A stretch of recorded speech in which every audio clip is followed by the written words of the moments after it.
I call to order the 1604th meeting of the General UMSG Senate and the 4th meeting of the 47th session. Notice that this meeting is being broadcast via Zoom and the recording is being publicly available on YouTube. I will now read the land acknowledgement. The University of Maine recognizes that it is located on Marsh Island in the homeland of the Penobscot Nation, where issues of water and territorial rights and encroachment upon sacred sites are ongoing. Penobscot homeland is connected to the other Wabanaki tribal nations, the Passamaquoddy, Maliseet, and Micmac, through kinship, alliances, and diplomacy. The university also recognizes that the Penobscot Nation and the other Wabanaki tribal nations are distinct, sovereign, legal, and political entities with their own powers of self-government and self-determination. Now, will the clerk please call the roll? President Trent. Here. VP Shelmerdine. Here. VP Bohm. Here. VP Lehman. Here. VP Thompson. Here. VP Fenn. Here. Director Leclerc. Here. Director Arafat. Here. Commissioner Stankiewicz. Here. Representative Britton. Excused. Advisor Zadelko. She's here. Senator Vanderwood. Senator Schultz. Here. After. Senator St. Pierre. Senator DeLorme. Here. Senator St. Lawrence. Here. Senator Cowan. Here. Senator Chapin. Excused. Senator Santaniello. Here. Senator Inman is Excused. Senator Dana. Here. Senator Ricker. Here. Senator Goodspeed. Here. Senator Zubrow. Here. Senator Valland. Here. Senator Van Beek. Here. Senator LaMadrid. Here. Senator Oldfield. Here. Senator Sutker. Here. Senator Rivera. Here. Senator Weber. Here. Senator Seward. Here. Senator Rideout. Here. Senator Soper. Here. Senator Zelon. Excused. Senator Collimore. Here. Senator Sparks. Here. Senator Karate. Here. Senator Whitehead. Here. Senator Levesque. Here. Representative Pellet. Here. Representative Brunner. Here. Representative Neff. Here. Representative Karpinski. Here. Representative Fanco. Here. Representative Emery. Representative Gamble. Here. Representative Abed. Representative Tremblay. Here. Representative Farrago. Here. Is there anybody I missed? Here. I don't know who said that. Yeah, you were talking. I'm now looking for approval of the 2/3/2026 minutes in this agenda. Senator Weber. I move to approve the 2/3/2026 minute plans agenda. Second. Hearing a second, if it's the pleasure of the Senate, that is adopted. We'll now move into general good and welfare, where any non-member may address the GSS for no more than 5 minutes. Do we have any speakers?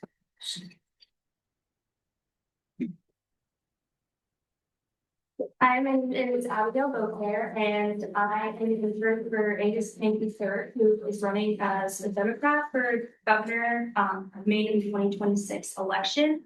I'm collecting signatures for Angus to be put on the ballot, and I just want to let you know that I will be here during the 5-minute recess. If anybody would like to sign, you just have to be registered in the recess. Okay, thank you. Are there any other speakers? Seeing none, we'll be moving on to new senators and officers' appointments. Senator Day has resigned. And will Joseph Levesque and Amelia Donovan please stand up? Raise your right hand. I state your name. I, Amelia Donovan, Do solemnly swear do solemnly swear that I will support and uphold to support and uphold the Constitution of Student Government, Inc. the Constitution of Student Government, Inc. and all other rules and guidelines All the rules and guidelines to which I will be held. will be held. Further, I swear Further, I swear to well and faithfully discharge faithfully discharge the duties of the office the duties of the office upon which I'm about to enter, I'm about to enter, while representing my constituency representing my constituency and the University of Maine. in the University of Maine. Congratulations.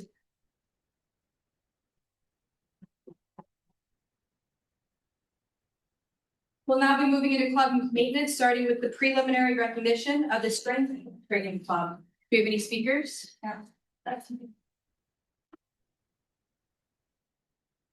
Hi, my name is Maya.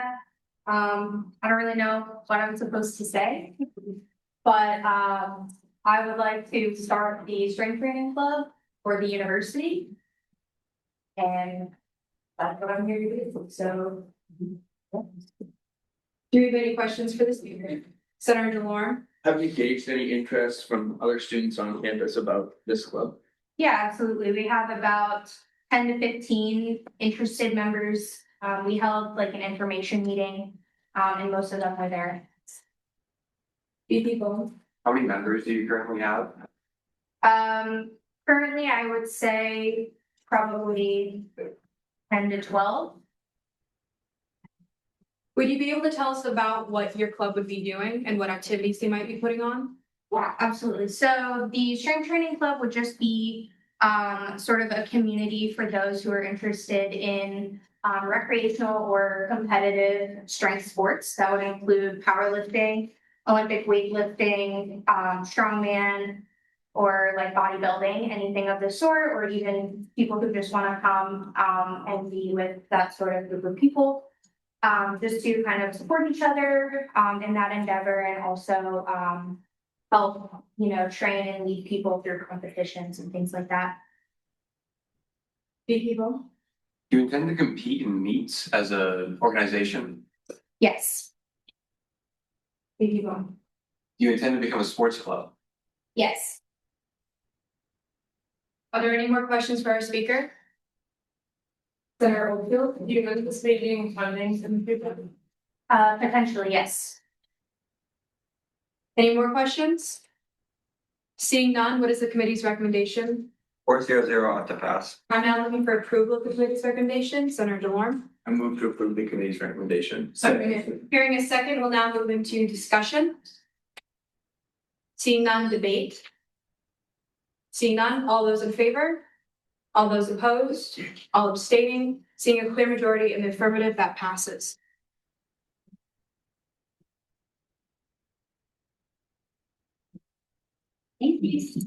Next, for final recognition, I'd like to invite up Black Bear Nordic.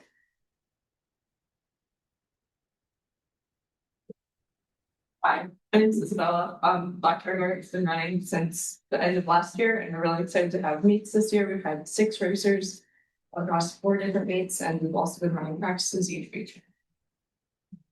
Do you have any questions for the speaker?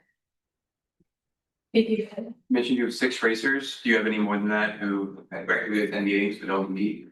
We have over 60 people on our email list, and we've had roughly 12 people at each of our practices. Any more questions? Seeing none, what is the committee's recommendation? 400 ought to pass. I'm now looking for approval of the committee's recommendation. Senator Weber? I move to approve the committee's recommendation. Second. Hearing a second, we'll now move into discussion. Seeing none, debate. Seeing none, all those in favor? All opposed? All abstaining? Seeing a clear majority in the affirmative, that passes.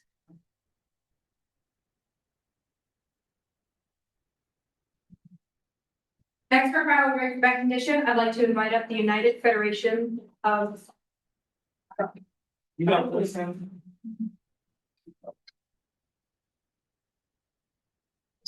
Hi, I'm Charles Knight. I'm with the Frauenham Club, and I'm looking to get approved. Can you tell us a little bit about your club? It's a sports club. It's a mixture between ultimate frisbee and basketball. It has a movement of ultimate frisbee and kind of scoring like basketball. Are there any questions for the speakers? Senator DeLorme?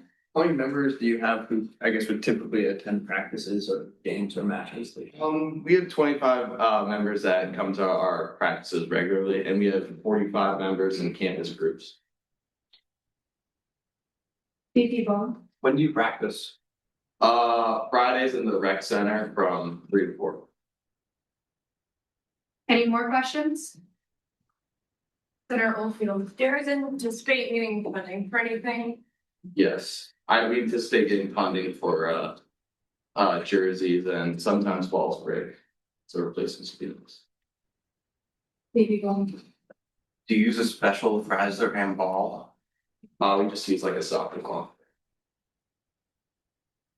Any more questions?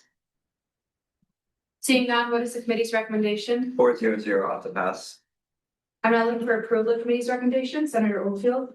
I motion to approve it. Second. Hearing a second, we'll now enter discussion. Seeing none, debate. Seeing none, all those in favor? All opposed? All abstaining? Seeing a clear majority in the affirmative, that passes.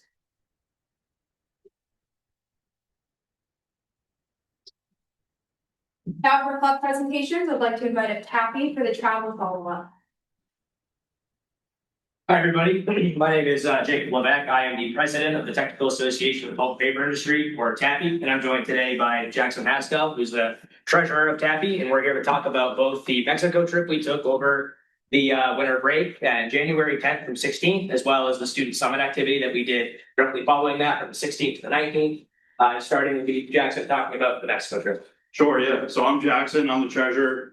So recently, 12 students went on a 6-day trip to Mexico to tour industrial facilities and experience Mexican culture in the pulp and paper industry. So over the course of our 6 days, we visited 7 industrial facilities spanning rail terminals, recycled board and paper producers, and some calcium carbonate processing facilities, among others.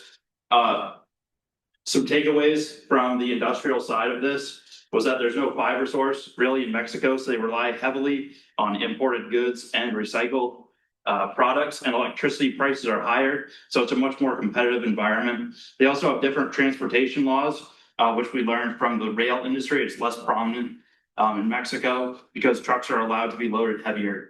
We also were able to visit the University of Arkansas Study Abroad campus in Querétaro, and we also were heavily enriched in the cultural experience.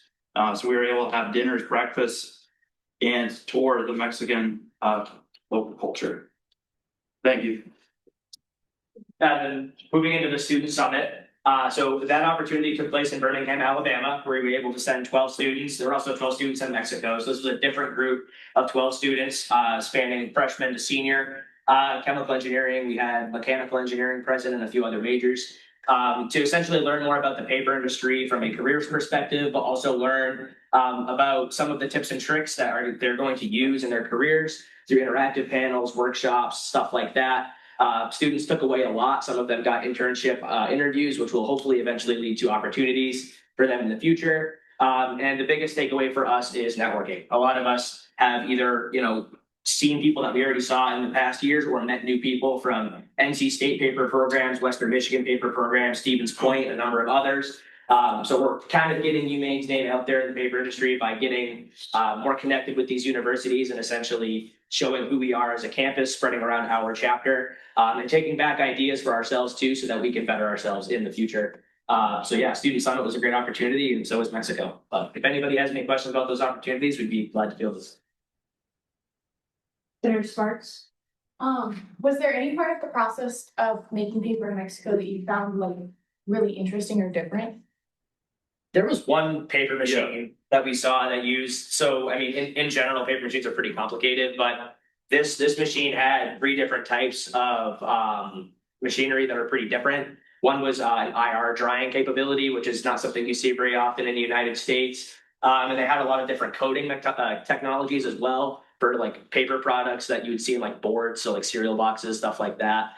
So a lot of differences there in terms of how they make their paper. Biggest thing though was like how like the chemicals that they use and the transportation to getting it all there. Really seeing a cradle to grave mentality with our tours that we took to see how it happens, like starts, beginning of the process, into how it's used and how it's recycled at the end. So there's a big emphasis on that. And I'll add on to that. We were able to see a small tissue producer. So they're using a technology that became outdated in the United States about 50 years ago, but it's still economical to run it there because of the labor costs. So they were running a really old machine that none of us would have been able to see in the United States or Canada or Europe. Are there any more questions for the speakers? People? What do you think one of the best takeaways that you had for some of your younger, more probably freshman attendees? Sure. So the majority of our freshman attendees went to the Student Summit this year. So for them, their opportunity is to learn a lot more about what the industry actually is. Because a lot of us were chemical engineers. We all come in here thinking we're going to do a bunch of chemistry, and then we don't do that much actually. So we got to see a lot more about what the paper industry looks like for engineers who are like looking to get into that industry when they graduate. Learn a lot more about tricks of the trade from people who have been, seasoned professionals or young professionals who are just getting into the industry. So for them, company networking, making contacts that they'll eventually be coworkers with when they go on to their internships or full time, and just learning a lot more about what they're getting into when they get out of here. President Tripp? Do you have like 4 or 5 photos that you could send me to send to our director of communications and maybe a little write-up about the trip that we could highlight on our Instagram? Yeah, totally do that for sure. Cool, be great. Senator Weber? Like outside of maybe the more chemical engineer, like paper industry stuff, what were your favorite parts of the trip itself? You don't have to like, For Mexico? either one. Yeah, so I would say the food is a big one. But we also got to go to Saint Luis de Alamand, which was a key city in the Spanish Revolution. So we got to learn a lot about the history and how it was kind of a mixing ground of different cultures. There were a lot of different types of architecture there from that time period. We also got to see Aztec pyramids just outside of Mexico City. So there was plenty of cultural stuff on top of the industrial experience. And I will say every international trip that Tabby's planned in the last couple of years always has like 2 or 3 like days for us just to experience the culture, not with any specific plans for like a facility tour. Our goal is to make sure that when students go, they can get a good facility experience with how the industry looks like in that country, but also be able to take away how those countries operate in terms of what cultural practices they do and, among other things. But our goal is to give a well-rounded experience to that country for, as many days as we're available to do them. Any more questions? All right, thank you very much for coming presenting.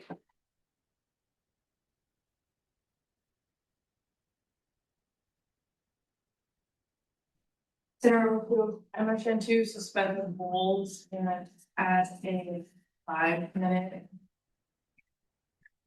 period for PPFA bonus additional report. Second. hearing a second, we'll now enter discussion. Seeing none, debate. Senator Sparks? I'm actually against this simply because we're 15 minutes into the meeting, and if we feel we need a break later in the meeting, we would then, but 15 minutes seems a little short. That's not. Senator Oldfield? It's not a break, it's so BPFA Bone can explain the consent agenda and what the resolutions will hear from our. Additional report. Yeah, in a couple minutes, so we can avoid having to like look at them separately and have the whole situation that happens in class. Any other points for debate? Seeing none, President Tripp. There will be a resolution coming later to fix that. Any more points for debate? All those in favor? All opposed? All abstaining, seeing the clear majority in the affirmative, that passes. Now for a report from PPSA. Our starting projected and allocated figure is $114,722.72. We had to return to an allocated from Kappa Kappa Psi of $4.53, a return to an allocated from Black Bear Robotics of $2,000, and from Black Bear Catholic of $2,046.49. We had transfers that went through this week from Club Hockey, transferring $1,175 from travel to equipment for 2 portable goals. No budget lines added, no office budgets. For consent agenda, we have Woodsman team with $175 for EMT payments for their home meet that's going to take place on the 21st. Then tonight we have the American Institute of Aeronautics and Astronautics requesting $5,300 for their design build flight competition. And then School of Forest Resources as presented by the Woodsman team for $1,365. And go for it. Are there any questions for the report? Seeing none, we'll now be moving on to, I'm looking for approval of the consent agenda. Senator DeLorme. I move to approve the consent agenda. Second. Hearing a second, it is pleasure of Senate, that is adopted. We'll now be moving into funding requests, starting with 47S EDC 1302 for the AIAA. Do we have a speaker?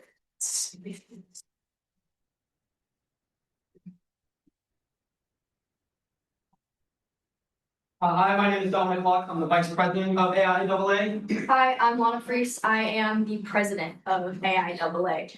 And so we're just gonna give a quick introduction of what AIAA is, what we have done in the past year, and what we hope to do this year. So AIAA stands for the American Institute of Aeronautics and Astronautics. And from UMaine, we are part of a nationwide and global chapter, and it's a nationwide global organization that just promotes aerospace through professionals, through colleges, through students. And so it promotes aerospace in the world.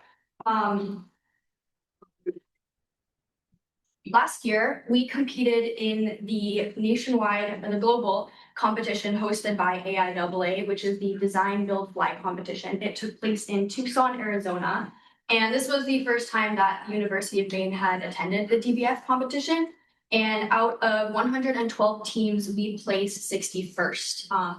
And it was a lot learned from the competition, and we are very much looking to improve upon that competition score this year. So this year, among other aerospace things, we are working on the Design, Build, Fly competition. So we are performing design calculations, RC airplane building and testing, but we also need to be able to get to the competition, which is taking place in Wichita, Kansas, and we are requesting the travel funding for that. So, you want to talk about that? Absolutely. So, like Josh said, we are requesting $5,300 for travel expenses. Primarily, your money that we receive from Student Gov will be used for stuff as team registration fee, the van rental, lodging and food, and aircraft tickets. But what I really want to get into is the student impact. So, going to this competition last year, it allowed these members who went to gain a very broad view of what the aerospace industry is. They were able to speak with a lot of professionals, some even heads of companies. They were able to speak to other faculty from other universities along with students. It was a very big opportunity for students to learn and apply their knowledge that they learn in class into a real situation.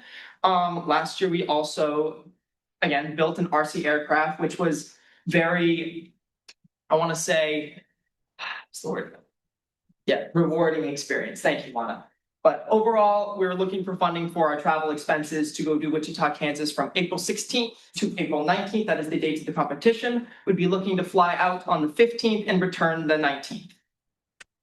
Thank you. If you guys have any questions, please. Questions for our speaker? Just a quick reminder, it's not for food, it's just for lodging. That's perfect. Senator DeLorme? I don't know, I'm not sure if you went to the last competition, but if you have talked to anyone who has, what would you say was the best thing, like the thing you guys learned the most from going there? I can't be your first competition. So Dom and I, we both went to the competition last year, and last year it was a bunch of seniors. So we were the only two freshmen that were there. But I guess the biggest thing that we learned is what to improve upon for next year. It was our first year ever there, and there were some teams there that were incredibly seasoned, and this is all that they do. And so not only did we get a bunch of networking connections from other chapters as well, we just also learned a lot technically, what we need to improve on, how the wings need to be designed differently, just a bunch of technical stuff that we can carry on and hopefully improve our score for this year. Are there any more questions for our speakers? Seeing none, what is the committee's recommendation? 6-0-0, ought to pass. I'm now looking for approval of the committee's recommendation. Senator Oldfield? I motion to approve the committee's recommendations. Hearing a second, we'll now enter discussion.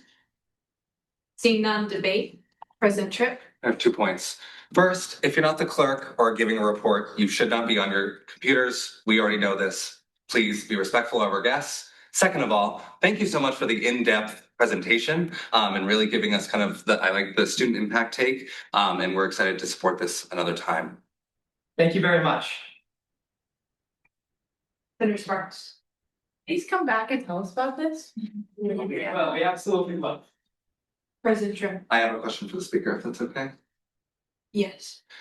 Could you get like 4 to 5 pictures to send to me to send to the DOC? Great. Thank you so much. Are there any points for debate? Seeing none, all those in favor? All opposed? All abstaining? Seeing a clear majority in the affirmative, that passes.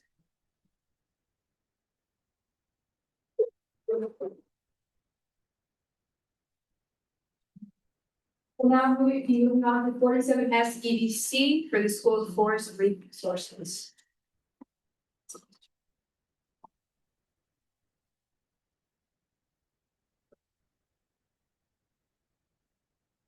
Great. Good evening, everybody. I see a couple familiar faces, but if you don't know me, my name is Phil Brown. I'm Vice President of the Woodsman team. I'll be presenting on the behalf of Forest Resources. Right next to me is Riley Coxon, who's our treasurer for the Woodsman team as well. So our request primarily is for hardware, paint, tools, and just all around wares that we've kind of run out of. This year, we're hosting our home meet and we're hosting 15 teams. We're having 2 teams come up from UConn, UNH, kind of all over the Northeast. We're very lucky this year. UMB is sending 2 teams. Historically speaking, Maine and UMB has been very well connected. Since COVID has kind of died off, and we finally coaxed them to come on down and have a good time with us. So we're pretty much just seeking, it's almost like an investment in us. We need to rebuild our salt stanchions, which is primarily where most of these accounts for costs are going to. You will also see a splitting axe cost on there. We bought these Fiskers because they're super lightweight and anybody can use them. You can get a lot of good momentum on them. That saves time, which helps us win medals, which we like, and I'm sure you like as well. So because they're fiberglass, we kind of need to replace the whole thing instead of just rehanging the handle that we could do in 5 minutes. It's kind of special, I guess, that way. Once again, we're having 15 teams. We're gonna have on the 21st. Start times 8 a.m. We're gonna hopefully wrap up by 4. And that's pretty much the bulk of it. Any questions? BP Bone. I'll just add that this is a little bit different than what we normally do. Normally we fund clubs directly. But after talking with Sean O'Mara, our lawyer, he recommended that we don't take on the liability as this organization itself, and that us funding through the School of Forest Resources, and then School of Forest Resources being the primary person who actually purchases the equipment, is the best way to remove liability for themselves for any of the equipment, especially considering they want to buy chainsaw chains and things like that. And so this form differs from how it's normally read with a special stipulation of that we're allocating funds to the School of Forest Resources for the express purpose of providing equipment. The University of Maine Woodsman team for their home meet dated 02/21/2026 and located in the University of Maine Forest. BP Fang. I know that usually when we purchase things for clubs, the understanding is that we still own those items and they return them at the end of the year when they're done using them. How does that work when we're funding the forestry department? So the School of Forest Resources has agreed that their advisor, who's part of the School of Forest Resources and the advisor of the Woodsman team, will be the person who maintains or who makes sure everything is maintained and make sure everything is up to date, and they have their own storage system in the woods. Roger F. Taylor Hall. It's the big red shack behind the restaurant. And so they have their own place to store it, own place to keep back. Senator Spark. How many people are on a Woodsman team? Total on campus groups, last I checked on last Wednesday, we have 24 members, and on any given practice, we'll have anywhere from 6 to 12 people, just in the afternoon.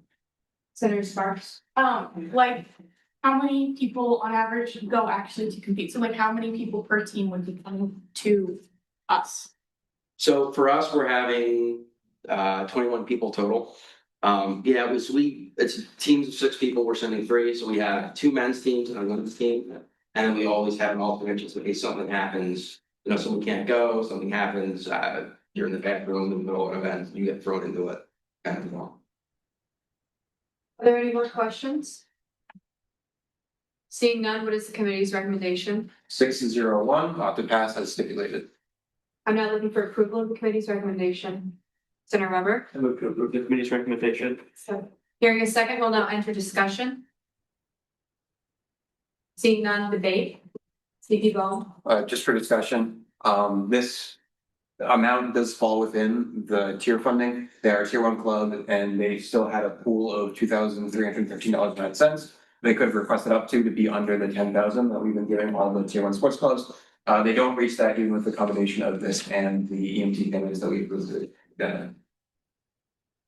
Any more points for debate? Seeing none, all those in favor? All opposed? All abstaining? Seeing clear majority in the affirmative, that passes.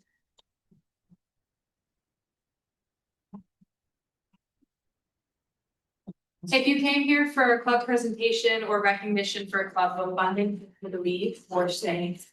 If that feels.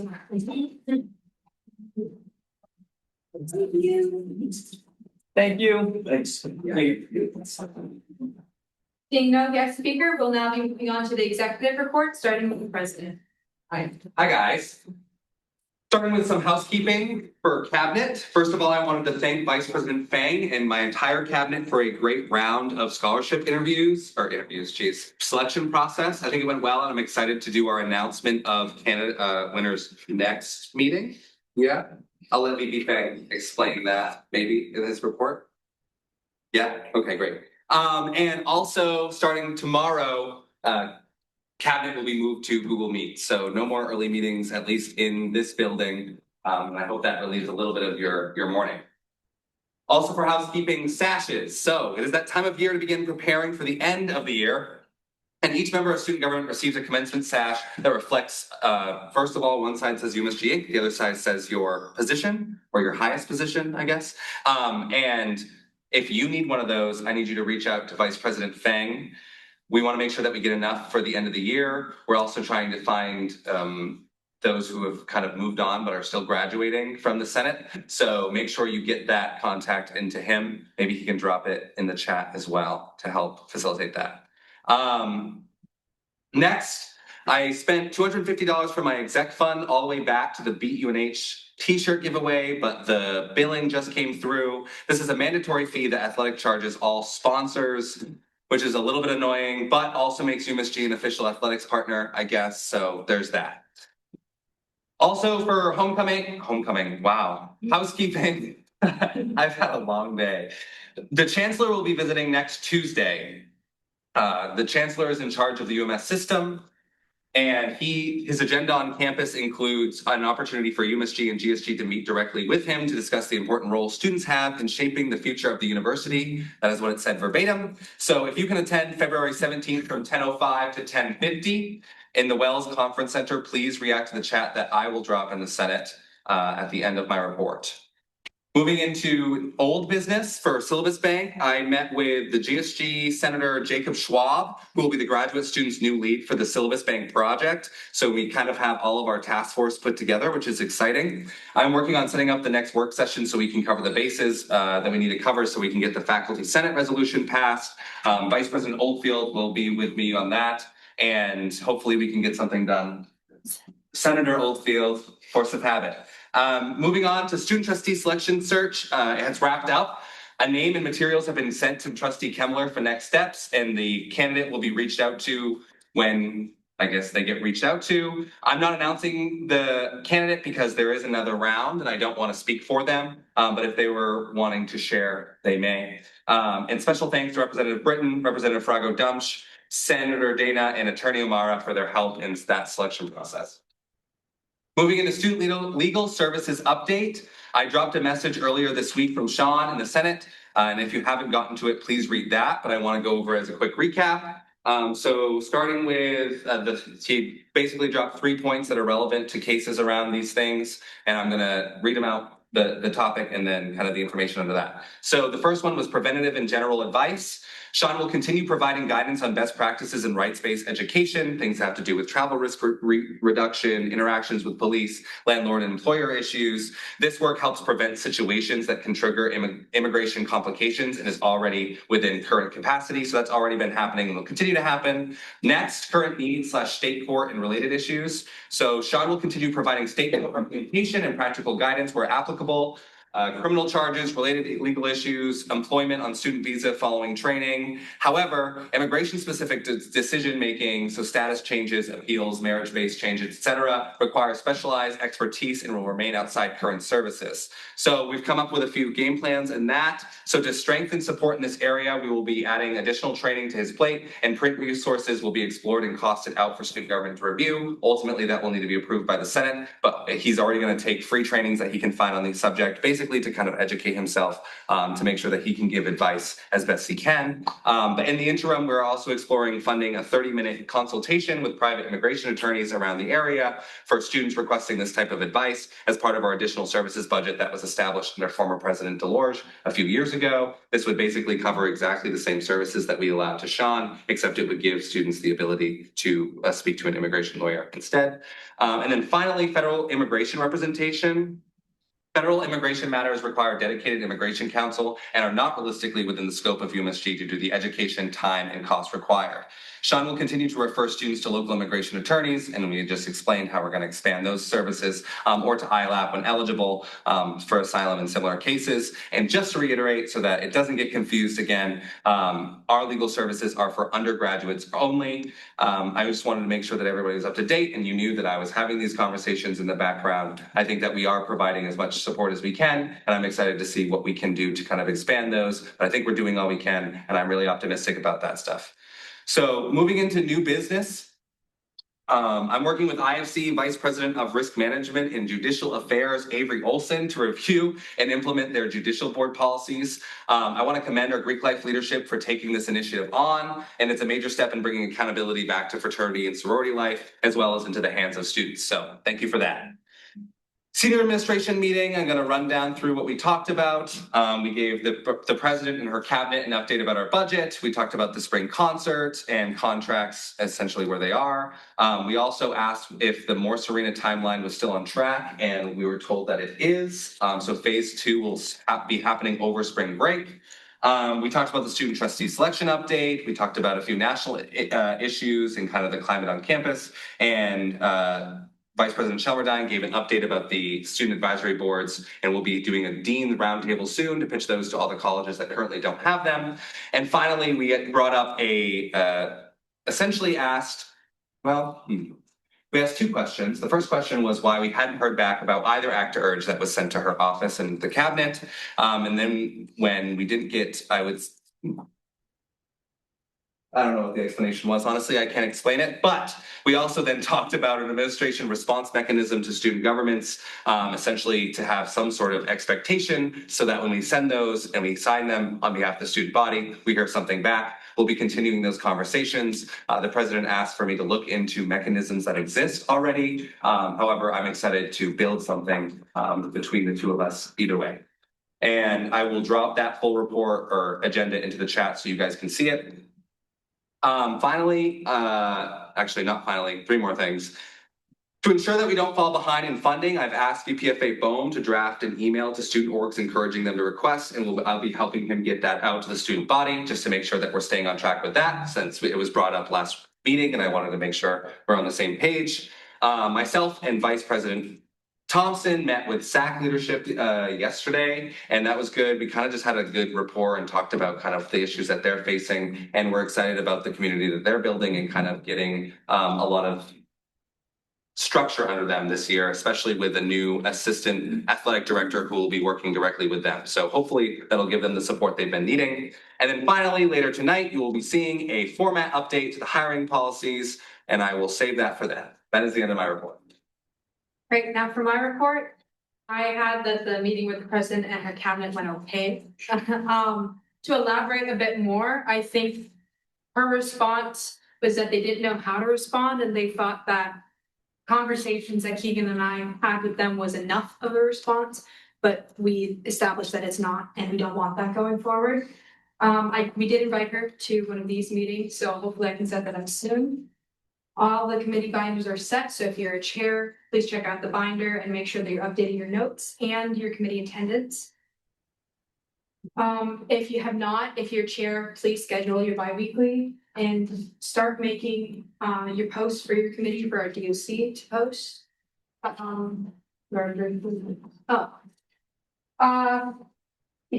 I set up bi-weeklies with both Joe Farley and Dick Young, so I'm excited to get the ball rolling again on infrastructure problems.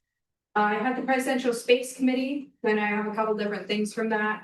The deferred maintenance is now $1.1 billion, and that's for a like for like. The steam plant needs major changes and is not producing to the level of which we need. It's not efficient, so they're going to be looking at a UMaine Energy Center instead. Boardman Hall improvements as well as gym facility are the two large ongoing projects currently, which I hope to get a tour for the executives of the gym facility soon. They aim to get around 4,000 beds for dorms because we're currently at 3,500, and this is due to a survey that was done. So that would mean we'd need 4 to 8 new residence halls and 1 to 2 new dining halls. This isn't like a promise that they're going to do. This is just up in the air. This change would need about a 4% annual increase in housing costs to accommodate for all the new features. One of the statistics that they gave is that 78% of the university beds in the US are constructed since the 2000s, and UMaine's newest residence hall has opened in 2000, and housing's typically over 50 years old on this campus. Over 2.7 million square feet on our campus is in the transitional / demolition stage. Our major building components are in jeopardy and reliability issues requiring interventions are widespread. Another 778,000 square feet on our campus is in the systematic renovation stage, where buildings are beginning to their age and may require more significant investment and renovation on a case-by-case basis. These two stages are considered high risk, thus approximately 79% of the campus buildings are high risk. Yeah. Anyways, so next week we have James Dover to be the guest speaker. So please come with constructive questions regarding safety on campus. Then also, I spent this past weekend getting stuff for the clothing closet with Senator Inman. I have about a third of our budget through for the clothing. So if there's specific articles of clothing that you would like, please let me know before this weekend because I am going shopping with President Tripp. That will be open next week. And report. Next for the Vice President of Financial Affairs. Hello, everyone. I was fairly busy this past week. Last Wednesday, I attended the Presidential Budget Advisory Committee, where we are still not presented with even an initial budget, and the budget is due to the Board of Trustees in March. There is a general sense of pessimism among the committee, but the one optimistic note was that enrollment for next year is ahead of schedule. It does not mean that we're overall ahead, it just means more people have applied early. We went over some prospective numbers and their possible effect on the graded plan for the distribution of budget cuts. I worked with Sean O'Mara as well on the Wisdom team workaround that you just heard from earlier. And I've been meeting with senators and sports clubs alike to have and have made good progress on sports clubs coming in talking about both reallocating the remainder of the pure funding for this year and next year's annual budget. There was a more serious matter that I handled with Blackberry Robotics that has since been half or accounts have been handled for the $2,000 that was returned to us. But there was some confusion, and so in order to fix that confusion, Pam and I have agreed to where whenever I reply to clubs that they have been officially funded in full, I will also attach the resolution that we passed, just so they have that as reference. And Pam will always make sure that she reiterates with clubs that come in that funding is to only be used for the date that it's specified and for the trip that is specified in our resolutions and cannot be moved around. Report. Vice President of Student Organizations. Hey guys. 3 clubs for recognition this week and 3 for celebration. Sorry. We gave lockers to Ignite, Mushroom Club, and History Club.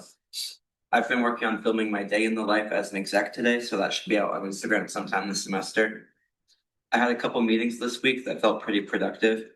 On Friday, myself and President Tripp met with the new SAC advisor, Michelle Simpson, who is the new Associate Athletic Director for Student Success. Then on Monday, we met with the SAC leadership team. They both seemed very optimistic about the future of SAC and working towards building a stronger, connected athletic community. They also talked about ways to get all teams involved with SAC, as currently a lot of the men's teams were underrepresented. I left these meetings feeling optimistic about SAC's future as a rep board. Also, the club sports rep board form was sent out to all clubs so they can sign up, and it's been pitched as mandatory for all clubs tiers 1 to 3 to send a delegate. Unfortunately, this went out yesterday, and when I checked today, there was a single athlete that signed up. This athlete is also in the room, so we might have more work to do with outreach to clubs that aren't so UMSG connected, mostly making them realize that they are in fact UMSG connected if they're on our payroll. Still a promising start. And then finally, I'm going through the update forms this week, and next week I should be able to report on any derecognizations as a result of that. This form was extended and reopened for this week until Sunday for groups that missed the deadline. So please, if you got an email today telling you that your club missed the deadline, make sure you do that. End of report. The president of Student Entertainment. Hi, everyone. Firstly, 266 tickets were used at Blackbird Cinemas last week. Again, please just tell your friends to go and use this fun and great service. Next is a Mainbound update. ABPSE Hall had a meeting with a coordinator from Mainbound about students abusing our rental policy. They talked about some measures that can be put in place, including a tiered process for late fees that will eventually prohibit students from renting with UMSG's funding for an extended period of time. Mainbound is now planning an Instagram post that will encourage students not to abuse the system in place, as well as announce the measures that will be initiated. We haven't quite worked out what this will exactly look like, but once we have figured out these new rule changes, I will be announcing those to the Senate. But again, most of it will be giving consequences to people for abusing the system. Next, SEC meets Fridays, 12 to 1 in my office. Please come. It's very cool. It's very fun. They have a lot of fun stuff going on. Senators are going to be very active. Next up, the concert. We will hopefully be making a lot of announcements very soon about the opener and headliner of the show. So please stay tuned to Instagram and tell all your friends to stay tuned. Now, this is very, very important. If you want to participate in the concert as a volunteer, you must come to SEC February 27th. That's a Friday. Again, 12 to 1, February 27th.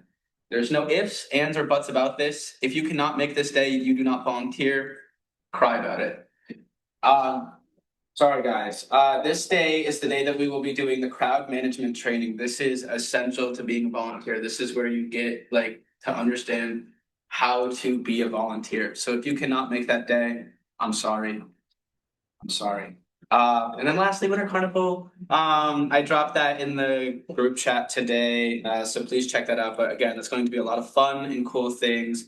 We helped sponsor this by getting some of the fun and cool things are on Friday, I believe. So please check it out. February 20th. Well, it's technically a holiday thing, but the things that we're getting are February 20th. So check that out. End of report. Vice President of Student Leadership. This week I sat on a number of senator committees.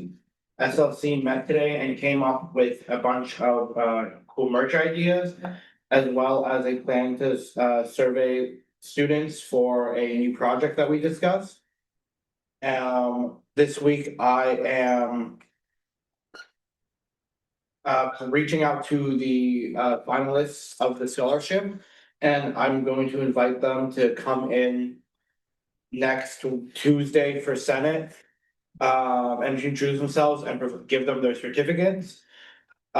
This week I also worked on more general recruitment. Every college is now full except for 2 MCEC seats and wrote 2 at large here, but I think it's 3 at large seats. And I'd really like to fill those up by the end of the semester.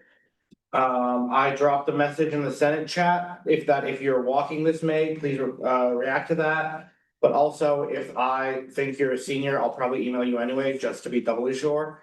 And tomorrow morning, I will be emailing those of you that are not fulfilling your senator requirements. And if that's not you, don't worry. And if that is you, I'll provide more information tomorrow morning in the report. Advisor to Student Government. Hello, everybody. I don't think I've given a report yet this semester, so I'd say a few things. One is that the calendars are filling up quickly. So I know that typically there's a lot of things that happen with the groups that you're involved with in the spring semester. So the sooner that you can work moving those forward into campus groups, the sooner that we can work through some conflicts that might happen on calendars. For example, there's a couple of major events happening already on April 1st. And so I just kind of want to get ahead of that. That's what the whole point of event management is. So if you can tell your people that, spread the word, it'll be in the minutes. That's great. The other thing is that I just want to reiterate what Vice President Lehman said. We are going to need some volunteers for the concert. Having gone to all the concerts that have ever happened, pretty much. You are gonna decide at the last minute, like, hey, wow, I do want to volunteer. But wait, I didn't take that crazy crowd management training. So it is a good idea for you to take that training on the 27th of February at noon with SEC. If you forget it, or you decide a little bit after that, I might be willing to be talked into doing a second training later, maybe, if you deserve it. But go to the one on the 27th at noon. Since I'm conducting the training, that's my choice, right? My choice. But go to that one on the 27th at noon, because you are gonna decide later, it's like a half an hour training. So even if you decide later you'd rather go to the concert than volunteer at the concert, then at least it's done. And yeah, career fair is tomorrow. Go if you want to go. Should be great. The weather, they've already done the weather tomorrow. There is supposed to be a storm. As of right now, the career fair is still on. The worst I think that would happen would be a delay. But it doesn't appear, unfortunately, that school is going to be canceled tomorrow. Well, yeah. Are there any questions for the executive report? Madam Chair, I have an addendum to my report. Yeah. I'd also like to report that, just so that all of my EBC members and the rest of the Senate is prepared, there are 8 organizations that are coming this week to EBC. One of which is going to be a sports club presenting their annual budget. So EBC members prepare for that, but also next week prepare for maybe a longer meeting. And I will also be studying the DMV tomorrow, so anybody who needs me to deal with emails or working on things, it's also going to be drafting my email for clubs. I'll be doing that tomorrow, sitting in line. Any more questions? Senator Oldfield. This is like a question for previous weekend. What was the thought behind deciding to make the winter carnival a Friday when people are in class or have other obligations instead of a Saturday? That's a question that should be directed at CSI. We're only helping them Monday. I thought it might be, but Any more questions for the executive reports? We'll be moving on to periodic reports, starting with the faculty senate student representative.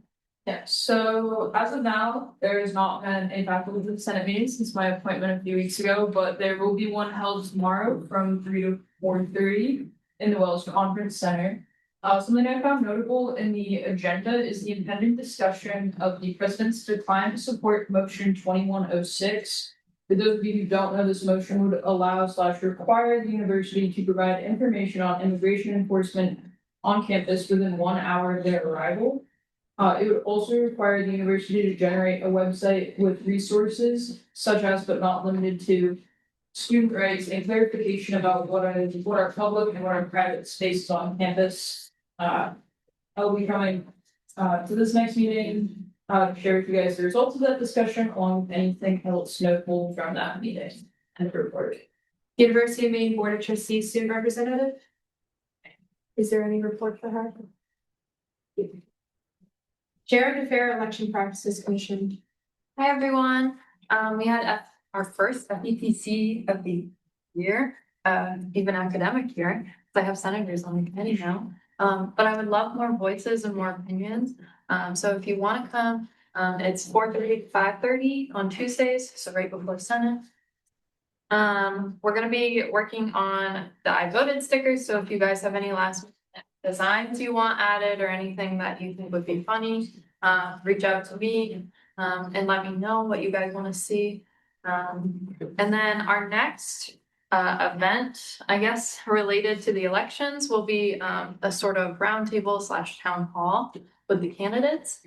And that is going to be taking place on the 25th, hopefully. It's a Wednesday. I haven't put it in the scripts yet, but that is the tentative date. And that'll be, anyone on the student body bringing their concerns and ideas, anything to our candidates. And so spread the word if that we're here to help and that people want to hear your ideas. And report. There's no report for the student legal services liaison, so the representative to the graduate student stipends. No report. Orono Town Council Liaison. Hey everyone, I went to my first Orono Town Council meeting last night and it went really well. The council didn't talk a lot about anything that impacts UMSG or the campus as a whole. They mostly talked about firefighter staffing and verifying the council's AI policies. But there were a few key details I found notable. First, there was a unanimous vote passing the resolution to recognize and congratulate the UMaine's women's soccer team on their victory, clinching the American East Conference Championship title for the third consecutive year. One of the counselors noted how much he liked the new facility and loved watching the girls play and play well. He also noted jokingly that the UMaine women's soccer team has some of the rowdiest in-person fans he's ever seen. The soccer players and their coach took a photo and they accepted their recognition, and it was really fun to see how excited they were to congratulate them on their accomplishments. Aside from that, there were a couple of resources that were mentioned and re-emphasized that are not, again, directly related to us, but might help you or someone you know in the community. The first was the Good Morning Program, which is a program that offers a daily wake-up call and a wellness check to senior citizens and adults living with disabilities filling out a request form. The town manager also discussed the Well Check program, which is the program that allows any Orono resident who is concerned about their neighbor. It gives them the ability to call the police and have them check up on your neighbor as soon as possible. And you can do this confidentially if you so choose. It was also mentioned that tours of the police station, the public safety building, and the wastewater treatment plant are open to everyone if that's something that you or anyone you know are interested in. Finally, Orono Town Council is working on creating what they're calling a downtown committee, where they're working on bettering the downtown area and maybe coming up with a cohesive theme or overall working on improving the look of Mill Street, among other things.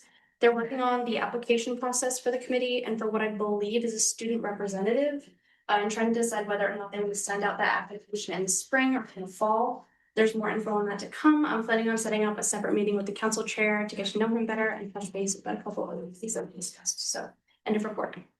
Old Town City Council Liaison. No report. There's no report from the attorney back from student affairs. So Director of Communications.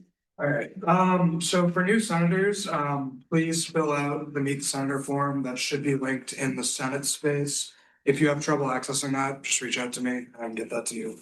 Also either schedule a time to do headshots or I have my camera with me and we can do them during recess tonight or before or after any Senate meeting. I also sent out another form in the Senate chat today for the new UMSG in the Wild initiative I talked about a couple weeks ago. If you're involved in any organizations or clubs or just have any really cool hobbies or interests outside of UMSG that you'd like to showcase, make sure to fill out that form and I'll put some posts up regarding that. Lastly, this past week, we finalized our marketing plan. The spring concert required all of our details from artists, so we're gonna work on that. This week, the opener should be announced by the end of the week, like VPSC Lehman said, and then headliners soon to come. Lastly, I'm working on an all Maine women's spotlight, which should come out next week, as well as a Shaq spotlight that should come out next week. Last thing is my committee will be meeting Fridays at 4 p.m. If you're interested and have not yet been added to the Google Space, just reach out or feel free to pop in if you have time and want to give some input. Director of Technology. No report. Does anyone have a report for the University of Maine representative? The Center of Undergraduate Research Liaison. Are there any questions for the periodic reports? Okay. Seeing none, we'll be moving on to the reports of standing committees, starting with policy and procedures. Hello, everyone. We have 5 resolutions going through tonight. Tomorrow in Polygraph, we will be going with some hiring policy changes. There are also a couple other things in the works that may pop up if they are finished in time. End of report. Services. No real report. The first meeting will be tomorrow. From 3 to 4 in the, 2 to 3 in the chambers. So be ready for that. I'll be going over the general plan for it after the semester. But it should be fun. Got a lot of fun plans. So we'll see you guys there. Academic affairs. Hello, everyone. Hopefully you had a good weekend. Academic affairs met this Monday. It was a pretty short and sweet meeting as we don't have too much more to cover from last week until the academic affairs faculty meeting, which is tomorrow. I will be going to that. I was able to get out for a little party, try and make it. So that's exciting. We'll be working on the abridged syllabus at the meeting, and then I'm not sure what else is gonna come up at the meeting, but I'll make sure to take notes and have that for you guys next week. Academic affairs will also be tackling some other issues such as updating course lists. Because I know at least for my major, they are quite old. Some of the classes on there have been taught like 5 years. And I think it'd be nice if we had updated ones. So that's something I'll be trying to work on as well this semester, as well as some attendance policy discussions that I'll be bringing up with the Associate Provost Scott Rosalie when we have our meeting next week. Until those meetings, that's all I really have. Academic affairs will not be this coming Monday. It's a holiday, so enjoy your day off and have a happy, safe Valentine's Day. And a report. Are there any questions for the standing committees? Seeing none, we'll move on to reports of special committees, starting with holistic health and wellness. Everybody, not a ton to report. This week, I've sent out some regular emails to start working on some of my committee's goals. And we drafted and the DOC posted on Instagram some resources for mental health services on campus about the counseling center, Swell, the Black Bear Exchange, and the free telehealth service You Will. I would also like to announce that the relaxation station on the second floor of the Union, which is in the old Spirit Room, is now open and ready for students. There's massage chairs, there's low lighting, there's board games. It's a fun, chill little space. Oh, and Good dining affairs. Everyone, last week was a really small group at FDA, so I'm really hoping some more people attend. It is right after Polypro on Wednesdays, but I'm open to moving the time. If that doesn't work, just let me know. Otherwise, I am working on scheduling a meeting with Sodexo. I haven't gotten a response the last time I messaged them, so I'm going to reach out again and then again if I have to. And figuring out times that we can table as well with the committee. I really want to workshop the things for us to tackle this semester in our next meeting and also work on how to collect feedback and report. Undergraduate student symposium. Hello, everyone. Meetings are at 1 p.m. on Mondays. Obviously not next Monday as we don't have school, but if you are at all interested in the symposium or student research in general, please join or contact me. If that time doesn't work, I'll do what I can to get you involved in that process. It's pretty good for newer senators or senators who haven't fulfilled their requirements. VPSL Fang sent you an email about that. Please reach out. It's a really good starter for you to join. This week, though, we went over the rough outline of the student panel that is held nearing the end of the symposium day. Usually, the undergraduate students that are part of that are those that we pick out from the student leadership scholarships. So once those are announced, Senator Craddy will be reaching out to those students, hopefully to get involved. And once we have a better understanding of who it is, we'll get a more tailored bank of questions that we'll send out for them for approval. And that's all. Better report. Voter involvement in education committee. Hi, everyone. We had our first meeting last Wednesday and we discussed a little more in depth about the events that we wanted to hold. I'm also in the process of reaching out to all the political clubs on campus and I've been keep you on the loop when I hear back. Again, we meet on Wednesdays from 11:30 to 12:30 in the Wade Center, so feel free to stop by tomorrow. Non-traditional commuter and transfer students committee. Are there any questions for the special committees? Then I move on to representative board, starting with the Honors College Student Leadership Council. Everyone, I have a pretty short report today. I met with the associate dean of the Honors College yesterday to finalize our voting and application timeline for officers for the upcoming school year. Applications for those positions will open February 17th. And we are also holding an info session on the 19th in Pullman 401 from 5 to 6 p.m. There will be pizza.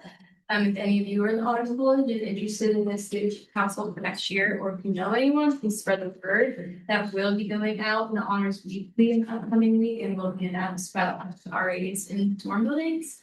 And then this voting session will end mid-March, and then we'll have a council welcome meeting to end the semester. End of report. Sorry. Interfraternity Council. Hi, all. SIGA will be hosting the FSL trivia this Thursday at Wells from 5 to 6. Winning team gets free steins, so get some of your friends together. Go pop out for that.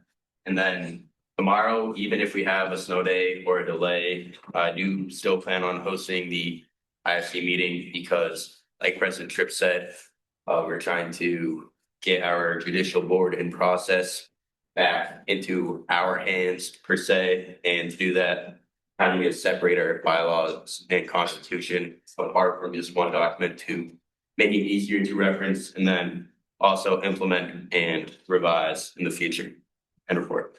Panhellenic Council. Hi, everyone. Last Wednesday, we had an IFC panel retreat with our advisors at the sports arena. We went bowling and had a lot of fun. It was a great way to just get to know each other while we're working together over the next year. And then next, we are presenting our revision of our Panhellenic bylaws this Wednesday to all the chapters. And then next week, hopefully presenting the revised recruitment rules. And then Penhill and IFC VP of Philanthropy are planning to do an event sometime before spring break with food included, just to motivate people to come.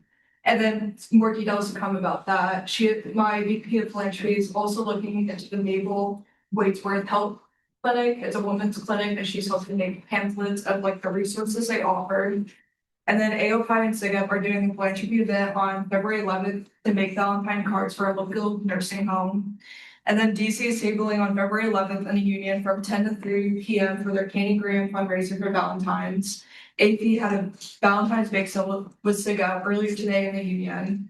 Pi is tabling in the Union from February 10th through the 13th from 10 to 2 p.m. selling carnations and chocolates for Valentine's Day. And then lastly, DeFi had their community service event for Valentine's last Saturday with other chapters. And I heard it went really well, and it was a great way to get to know each other and report. Student Athletic Advisory Council. Hi, everyone. So we just had a meeting earlier today. Our main focus on is bringing two people from every sport to those meetings. There's some events coming up, and Michelle is going to reach out to student at the upcoming weeks. Over the weekend, women's basketball went 2-0, beating #1 seed Vermont. Men's basketball, softball, and women ice hockey were all victorious over the weekend, and we had 3 individual wins and track and report. Senior Club Council. Hi, everyone. So tomorrow we're hosting another fundraiser at OHOP. So that's karaoke night. If you want to attend, order their class drinks. It's called the Stein Song. And a portion of those proceeds will be donated back to class council to help fund our class gift and senior week coming up. We'll be there from 8 to 11 p.m. handing out class of 2026 stickers funded by UMSG. But any Stein Song drink purchased throughout the entire day will have a portion of the proceeds donated back to class council. And just a reminder, you must be 21 or older to attend that event. And there are only 88 days left until graduation. End report. Sustainability and Environmental Action Division. No report. Are there any questions for the representative boards? President Schroeder. I have 2 questions for our Greek life reps. Number 1, when will we know numbers for spring recruitment? On my side, I know ASIG still has one more event this week, or 2 more events this week, with the second one being an invite only. So by the end of this week, I'm sure my VP recruitment will have all those numbers. I know for the sororities, I know AFI has met chapter total, so has Pi Phi, but for the other sororities, I'm pretty sure they are still COBing. I know AOPI had a couple members drop, unfortunately, so they're starting COBing like this week. So hopefully in a couple of weeks, all the chapters should be at chapter total. Will you say out COB just so the Senate knows? Oh, it's continuous open bidding. So like once the chapters reach chapter total, and that's when they stop bidding for the semester. And then my second question is, do we know Greek week teams? For Greek week, we unfortunately had to change teams because there's one chapter that can't participate in Greek week. So Katie's currently working on that, and hopefully we'll have more information in the coming week or so. Cool. Thank you, guys. Are there any more questions for the representative boards? All right, we'll be moving on to community association reports or student heritage alliance council. Hi, everybody. During Shaq's off week last week, I met with prominent members of Shaq to discuss the preliminary planning that we have to do for our annual forum, which is taking place in April. And we did that like at Wells, and it served as like a really good bonding opportunity. I want to give special thanks to Senator Ricker for a really entertaining game of trivia. It's a good time. We talking to Anila over at OCC, she gave us some really great advice to make this event ours this year and not so much fall into tradition and to really make it our own. And so this is going to look like us hosting it as an award ceremony for all of our cultural clubs to recognize the members that make us what we are. So I'm really looking forward to working closer with everybody. We have our next meeting this Thursday. And we're going to be talking more about this, but then also doing our usual check-ins. I've been attending as many club meetings as possible. Like I just got back from the Japanese club. It was a lot of fun over there, Philip. And I'm in talks right now with a few individuals about starting a new cultural club, the Eastern European Club. The name's tentative. But if you guys know anybody who's interested in Polish culture or Russian culture or the Balkans or whatever, just to let me know so that we can see if we can support these students and making like a club that represents them as well. Thank you. And a report. Wildstein, Queer Street Alliance. Event planning is going well for both Drag Show and Lavender Prom. I have nothing new to share this week, but I do want to continue to push. The Drag Show tickets are available now. They're for Maine students, and the drag show will be on April 11th at 7 p.m. CCA. International Student Association. Well, the biggest annual event of ISA for the spring semester is happening this Saturday, 15th of February. ISA is fully prepared for that. Our officers and volunteers are ready to take care of both the front stage and backstage responsibilities. In total, 11 groups will be performing dance routines and also we have put flyers in almost nearly 100, more than 100 places all over the campus, Oromo, Brewer, Old Town, and Bengal. I also shared the link to the Senate chat. Please share that on your social media. And we also have arranged snacks and drinks for the event as part of our fundraising efforts to kind of cover some of the expenses for the event. So the rehearsal will begin this Thursday and continue through Friday until 9 p.m. And the event will be held twice on coming Saturday. So the first one will be at 2 p.m. and again it will happen at 7 p.m., which will be featuring the same groups, the same performances, and the same performers. I will be there to welcome everyone, and I'm looking forward to having you guys and your friends to join us. End of the report. Thank you. Accessibility on campus. Hi, everyone. We have to move our first meeting of the year to this is going to be on Friday from 4 to 5 complete hot moon because of illness. I'd like to, I guess, stress that I would love if anyone knows anyone who would like to attend accessibility on campus meetings or have any interest in accessibility to just come and hang out with us for a little bit. You do not have to be disabled. I'm looking for exponential growth in our membership department. This semester I move forward. Are there any questions for the community associations? President Tripp. I have a question for all representatives if you'll entertain it. Right. Yes. Right, it's not an answer. Okay. Raise your hand if you're a representative and you will not be returning next year. Okay, higher. Confident hands. All right. Now, keep them up if you've already keep them up. Okay, keep them up if you've already had conversations about like succession plans or elections to replace your positions. Okay, is that everybody? Cool. I wanted to make sure that I said this earlier than not. You can put your hands down. Number one cause of rep board death is poor transitions. We're still early in the semester. This is not meant to be like, you need to hurry up, but I wanted to make sure that that was put out there and on your radar if it's not already. Looks like it already is. You guys just made my day. But make sure that those transitions are strong. And I highly encourage all representatives this semester, and we're working on it. I'm gonna work with IFC and Panhell on this. I started the conversation with a few of the executives, but I want to make sure everyone tries this semester to build in at least a 2-week transition training period into all of their bylaws. Does that make sense? It's really important that we have these, and frankly, I have seen and put together to watch fall apart so many rep boards. I mean, not me, obviously, spread the wealth, but I'm talking about really kind of putting the legwork on our end. I think there's a lot of executives who have seen that, and I want to make sure that you guys come back stronger, so we can build on the progress and not keep stalling. So thank you. Just wanted to make sure I said that. Nope. Are there any more questions for the community associations? All right, seeing none, we'll now enter a 5-minute recess and reconvening at 7:20. Oh.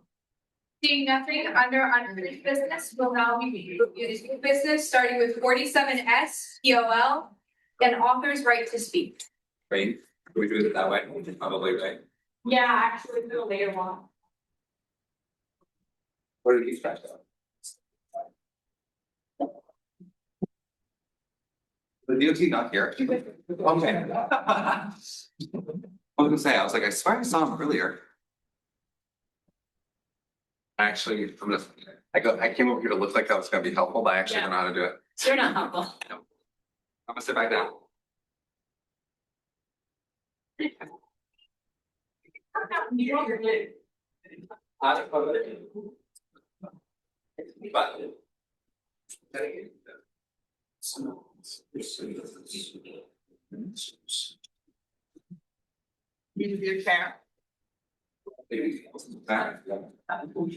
Actually, we got what's. Oh, I left her. Okay, oh. Not right. Yeah, one second. Like, I should have asked him to got to be so. You over here? Yeah. Drawing one. Oh, yeah. Are you drawing?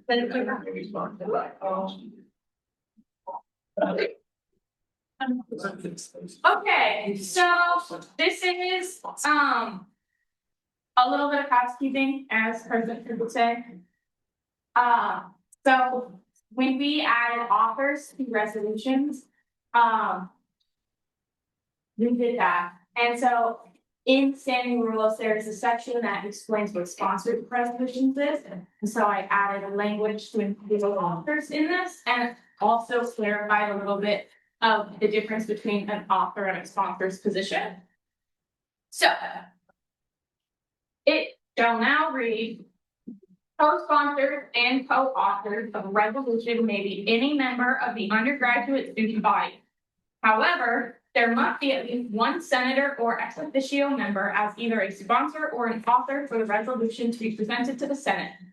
They may, when first recognized by the chair, speak on the resolution to explain such points that shall include, but are not limited to, the merits of the reasoning behind and the possible implications of the resolutions. They may speak as long as they so choose until the senator objects to the length of the speech. The Senate then may vote to the speaker's speech. Debate on the resolution shall proceed when speeches have ended. So all I did here was, one, cut out a lot of the and or co-sponsors, so it was easier to read. And then I also added authors into there as well. And the most important change would be the line that says, however, there must be at least one senator or ex officio member as either a sponsor or an author for the resolution to be presented to the Senate. Here's an important line because it draws a difference between authors and sponsors. Authors are the person who wrote the resolution. So unless the author wants to be anonymous, the author line would probably always be there. And then sponsor lines are for people who did not write or participate in writing the resolution, but either have a strong stance and really want this to go through, or it was written by somebody who was not a part of Senate, and in order to get it to be presented to Senate, there must be a sponsor from the Senate. So that's what the sponsor line is for, and it also adds that differentiation.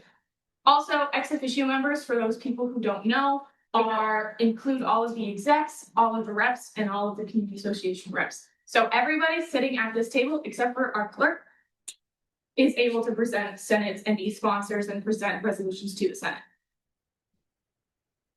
Are there any questions? Senator Oldfield?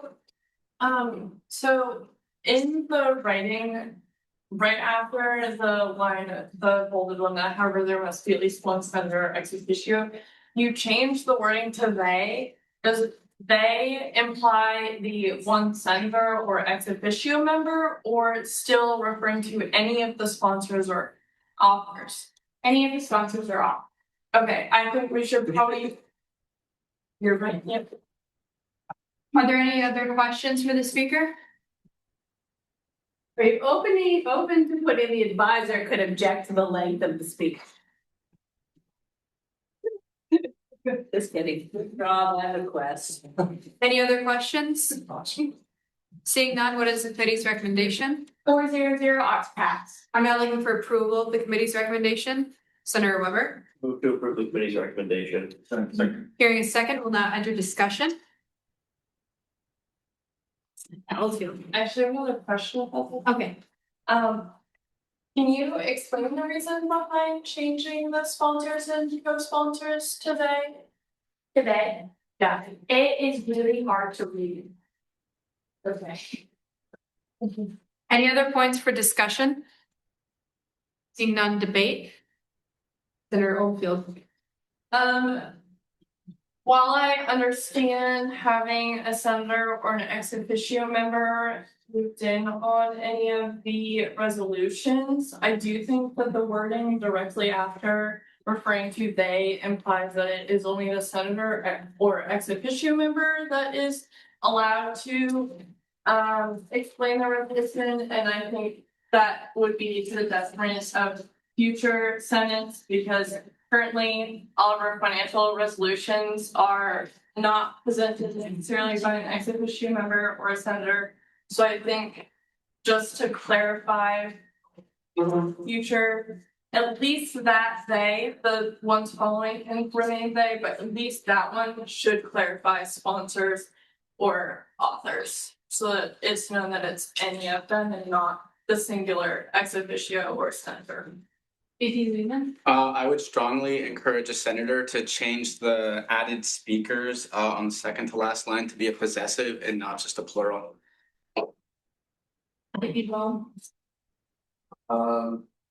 that policy is not meant to be readable, it's meant to be clear and unable to be miscontrived.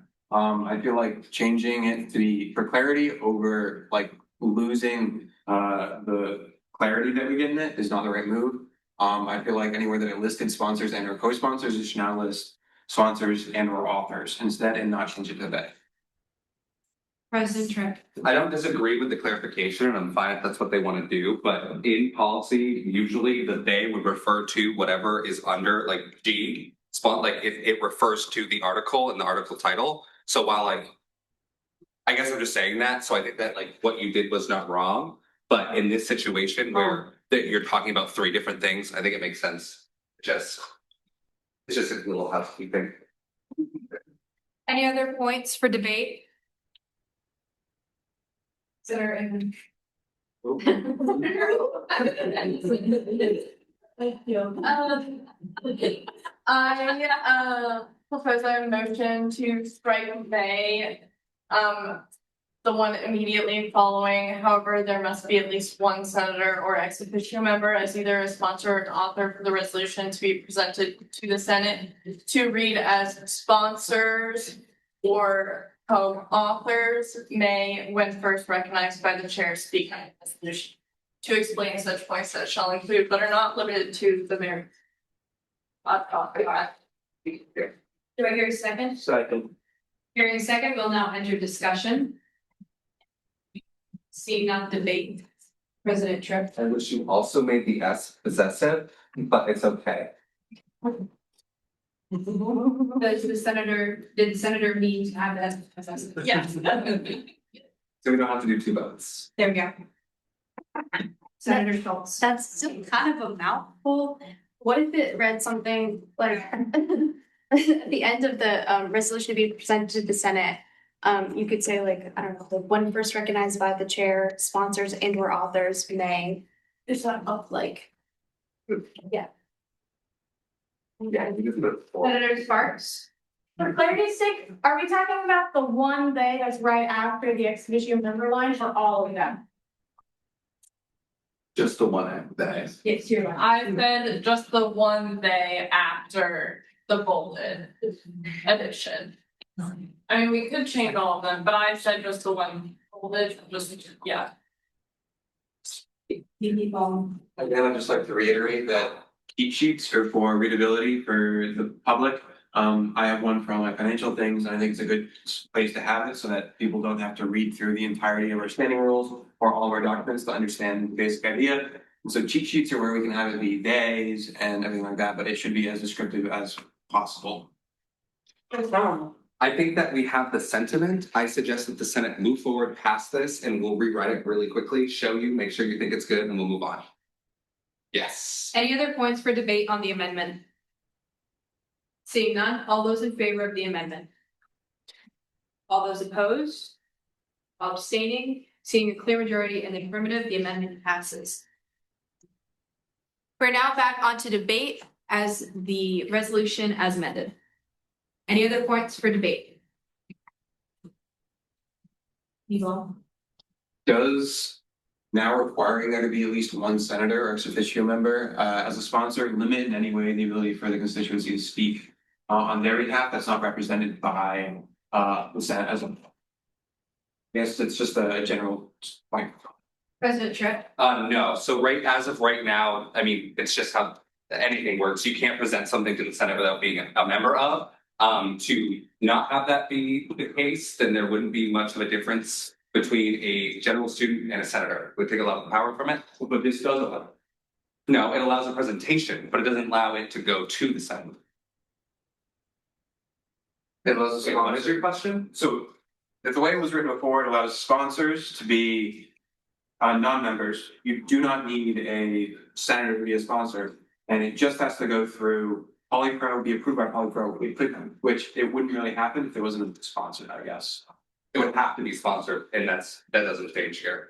Senator Sparks.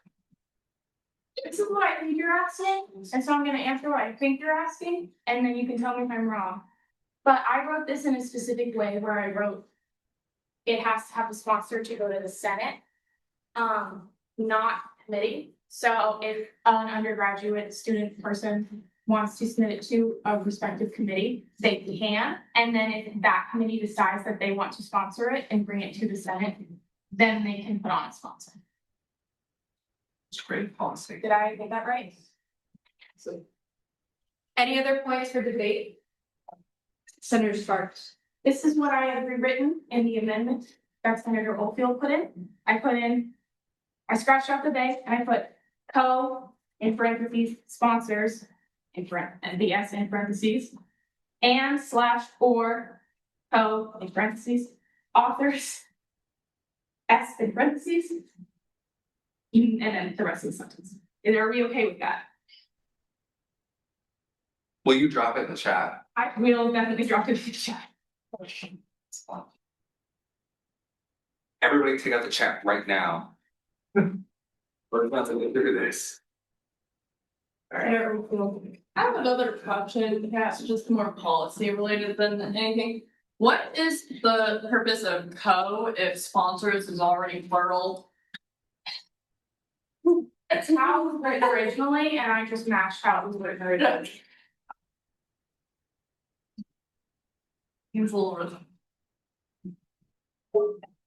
That's a relic of before we changed, because we differentiated while you were gone, authors and sponsors.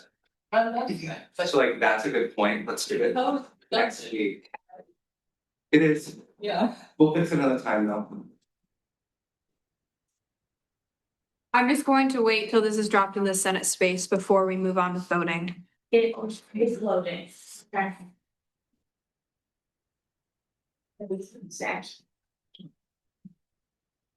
Is living in the Senate.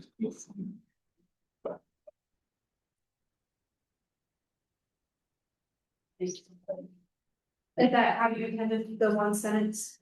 Okay. Any other points for debate? Under order, that's not the amendment I made. I did say sponsors or authors. So you wanna fix it right now? I would like to get rid of co's. Anybody object to that interpretation? Sorry, I'm not the chair. Say that. Yeah. Does anyone object to the interpretation of removing co's? Yes. Simply because I added code so it matches the original wording of the document. If we want to erase the codes from all of the document, we can. But I think having codes in one spot and not having codes in another spot is a little awkward. If someone would like to make a motion to remove co's, I'm willing. Senator Oldfield? No. VP Fang? One order, regardless of whether or not the Senate chooses to make the motion for the codes. The amendment that was made and passed did not include that, so if anything, there needs to be amendment to add the codes in if we decide to keep it. But the amendment that was made and passed as an amendment by the Senate just now does not include the code part. President Tripp? Pass it as it is. It will not say co, because that is Robert's rules, they're correct. Pass it, be done with it. We will remove the co's from everything else because we gotta do that anyway, and this will be our style. Is that cool? I guess that's my debate. I think you should do that. If you go. Just fix it now. One more vote to change it. Fix it now, have a good policy. Good. Sorry, to clarify, you mean fix it now as in I mean, remove the codes now? Like both? Unified codes, unified. Okay, yeah, thank you.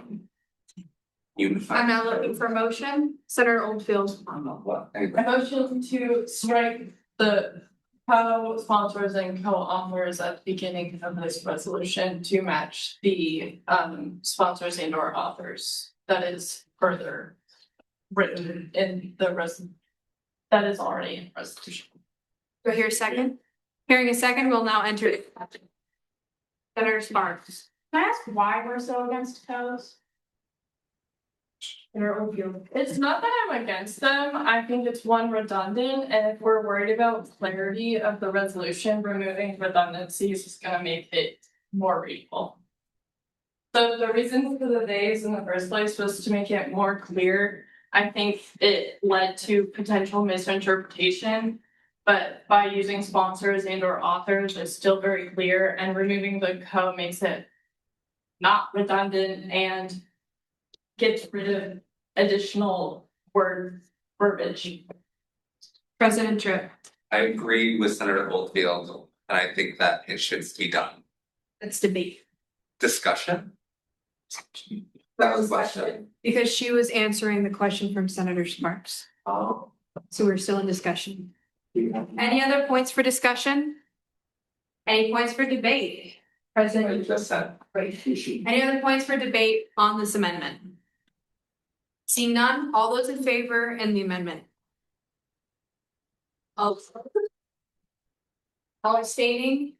Seeing a clear majority in the affirmative, that amendment passes. We are now back to debate on the resolution as amended twice. Any more points for debate? President Tripp? Okay. Sorry. Senator Spark? I have edited the whole paragraph and I'm dropping it in the Senate chat right now.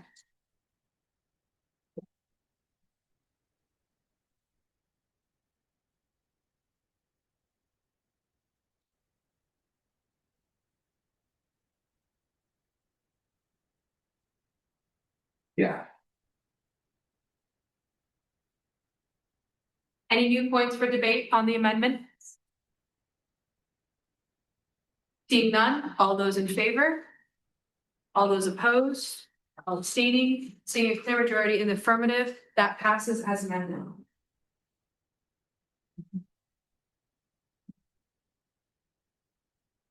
We'll now be moving into 47S POL, expanding representation UMSS. Okay, so this is, so the UMMSS is the UMaine Machias Student Senate. And the UMaine Machias Student Senate is now, after UMaine Machias became a daughter school and not a sister school of the system, if that makes sense. We are now just as connected to our administration and their student body as we are the graduate student body, except geography and distance.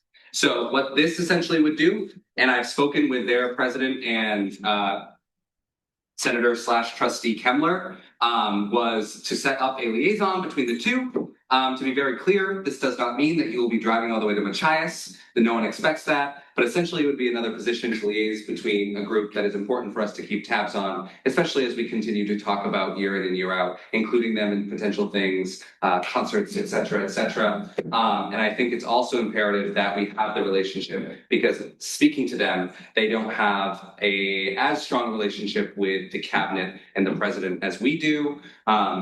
As well as some concerns with their dean that I have in the past been able to help with when it was brought to my attention. So this would kind of become solidified. This would add it into the standing rules as well as onto the agenda. We would elect this next week. And again, you would essentially be, if you held this position, on a 30-minute maybe Zoom call bi-weekly with the UMaine Machias equivalent. And they have agreed that once we pass this, they will do the same. But in the meantime, they will just meet directly with their president, Joey Ferguson. Are there any questions? That's it. Seeing none, what is the committee's recommendation? Senator, 301 on pass. I'm now looking for approval of the committee's recommendation. Senator Weber.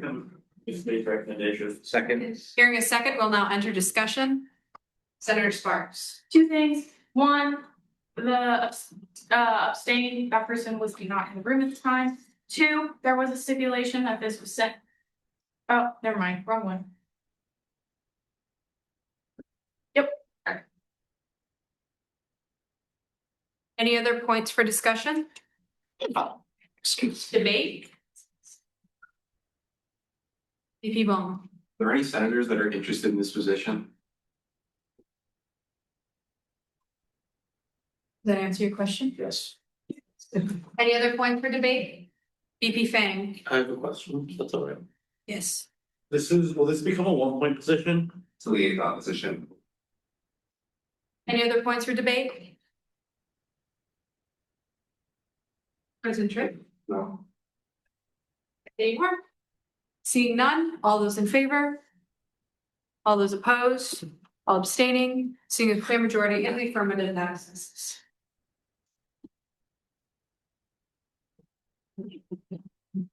We'll now move on to 47S POL, hiring and employment policies format update spring 26. Okay, we've been here before. Have we been here this year for the document update? I don't even remember if we have. So this is my second to last document update. Super excited about it to be done. And this is essentially a format update of the hiring and employment policies. I will be coming next week with some pretty big policy changes to the hiring and employment policies to Polypro and then the Senate. They're going to look like drastic changes from the document, but they're not drastic changes from the way that things have been done year in and year out for what I understand to be the last at least 10 years. But for now, and what this is, it's simply a format and grammar update. There was a stipulation made in Polypro to fix any little minor grammar updates or anything that got missed or spacing or whatnot, so that we didn't have to sit there and do kind of what we did a few minutes ago. So don't worry about that with this. That's been done. That's been done. So this is ready to go. And again, this changes no policy. It just updates, as can be kind of clear. It clarifies. It takes away jargon when it's not necessarily. I think we've all seen that I write pretty clear, and that's kind of always been my goal. So this will hopefully be the second to last thing that we modernize before the FEPC policies after the election. Are there any questions? See now, what is the committee's recommendation? 400 on to pass. I'm now looking for approval of the committee's recommendation. Senator Weber, I move to approve the committee's recommendation. hearing a second, we'll now enter discussion. Senator Sparks, I don't know how many people in this room have seen the old hiring and employment policies, but they make me want to cry every time I see them. So there is a very drastic change and it's much better than it was.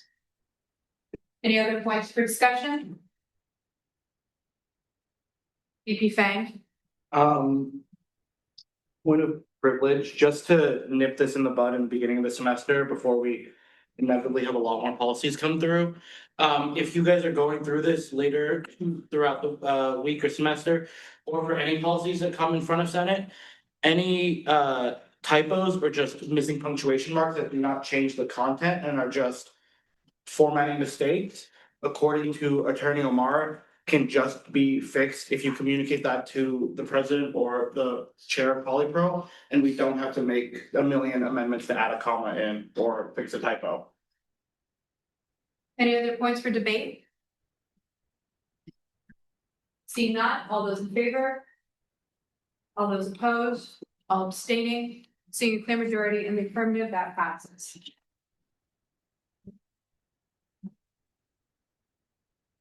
Now moving on to 47S, POL, Informed Financial Decisions Act.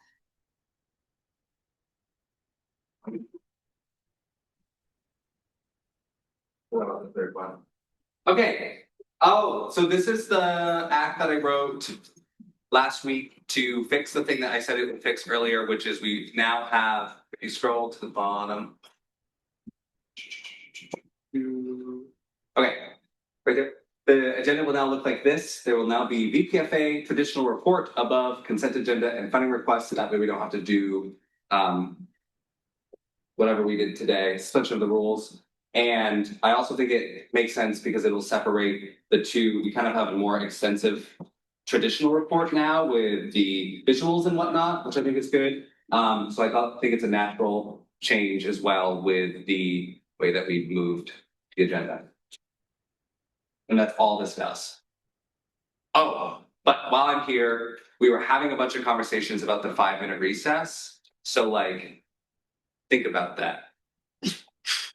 Just think about where you think it should go.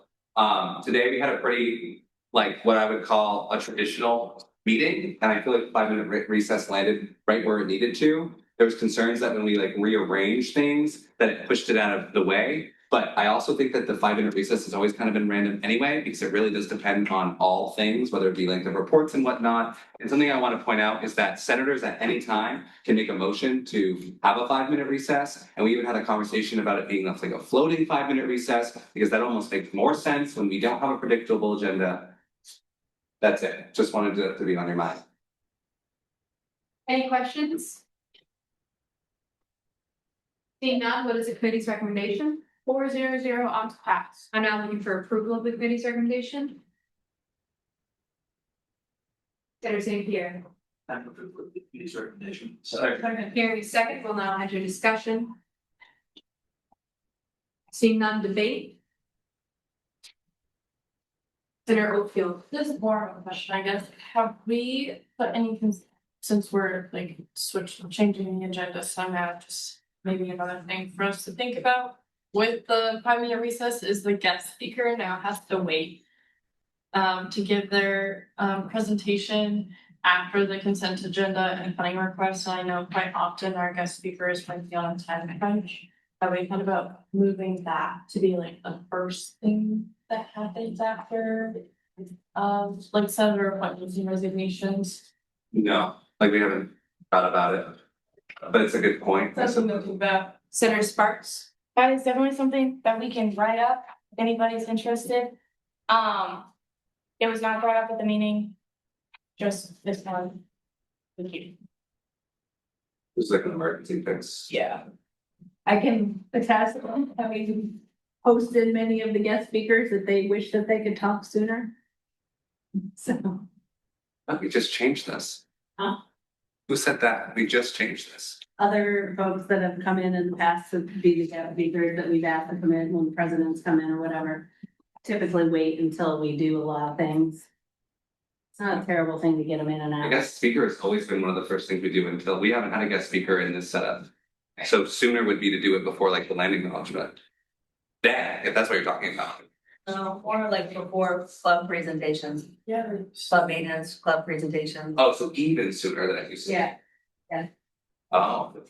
Senator Sparks? This is an entirely different discussion. Can we go back to the resolution, please? Any other points for debate? BB Bone? I just strongly encourage all the senators to use the suspension of the rules, and when you do feel like a 5-minute recess is a good point, especially next week, I know that we are gonna have a guest speaker, and I mentioned that we're gonna have a lot of financial resolutions coming through. So if at any point you're feeling like it's time for a bathroom break or anything like that, putting in between some report periods, I was personally feeling after periodic reports, or after executive reports, anything like that. That's where I feel, but I think that we should do practice before we put in the policy. And so let's keep it as is. And I encourage any senator to make a motion like that. Any other points for debate? Seeing none, all those in favor? All those opposed? All abstaining? Seeing a clear majority in the affirmative, that passes.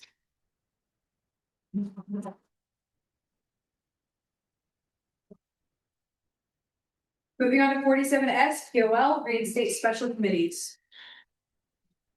Okay. This is a bit of an interesting resolution. While, for those who don't know, special committees are temporary. They're generally seen as a task force to solve a temporary problem or this committee is probably important, let's try it out type thing. So they are temporary. They dissolve at the end of each session. In practice, we have always evaluated them at the end of the academic year. However, I was going through the standing rules this a couple days ago, the Wednesday right before my committee, and I realized the end of each session is the calendar year and not the academic year. So as of right now, CANS, VEEK, and holistic health, we don't have them. So this resolution is just reinstating these committees exactly how they were instated in their most recent policy update, which I listed up there. And then they should be reevaluated at the end of this spring semester, as we have been doing before. It was talked about, why don't we just review them right now? So we don't have to deal with that later. It generally takes a little bit of time to review all of the committees. With there being three of them that are very new, especially CANS is very new. We decided to do it at the end of the spring semester when we would have more time to go through the committees and see if they're necessary or not, and to see how the committees hold up. Also, the Food and Dining Affairs Committee and the Student Symposium Committee are not up there because in their specific resolution, when they were renewed last year, it says there was a specific clause that says they will be reevaluated at the end of spring 2026. So because they have that specific clause in there, the dissolvement does not apply to them. Are there any questions? President Tripp? So to clarify, this is entirely procedural. Any other questions? Senator DeLorme? Maybe this isn't very important, but on the agenda, it's now non-traditional commuter and transfer students. So I was just wondering how that relates to both. And act to reinstate commuter and non-traditional students. President Tripp? It so doesn't matter. Okay.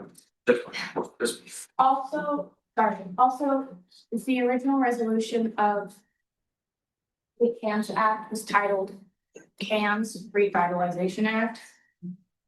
So it's referring to the state. Yeah, because the T was added during Senate. BB Bone? Just to say that the Cancer Revitalization Act is revitalizing what was the rec board and making something new, and so that something new is not in the title.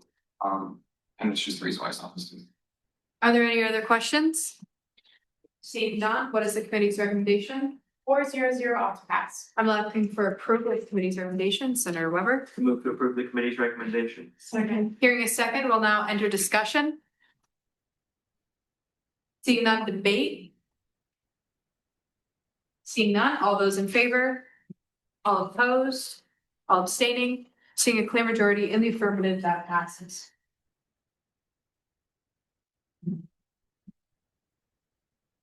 Lastly, 47S POL standardized resolution writing. Okay, so this one's a little bit longer. This resolution is to standardize how we write our resolutions going forward.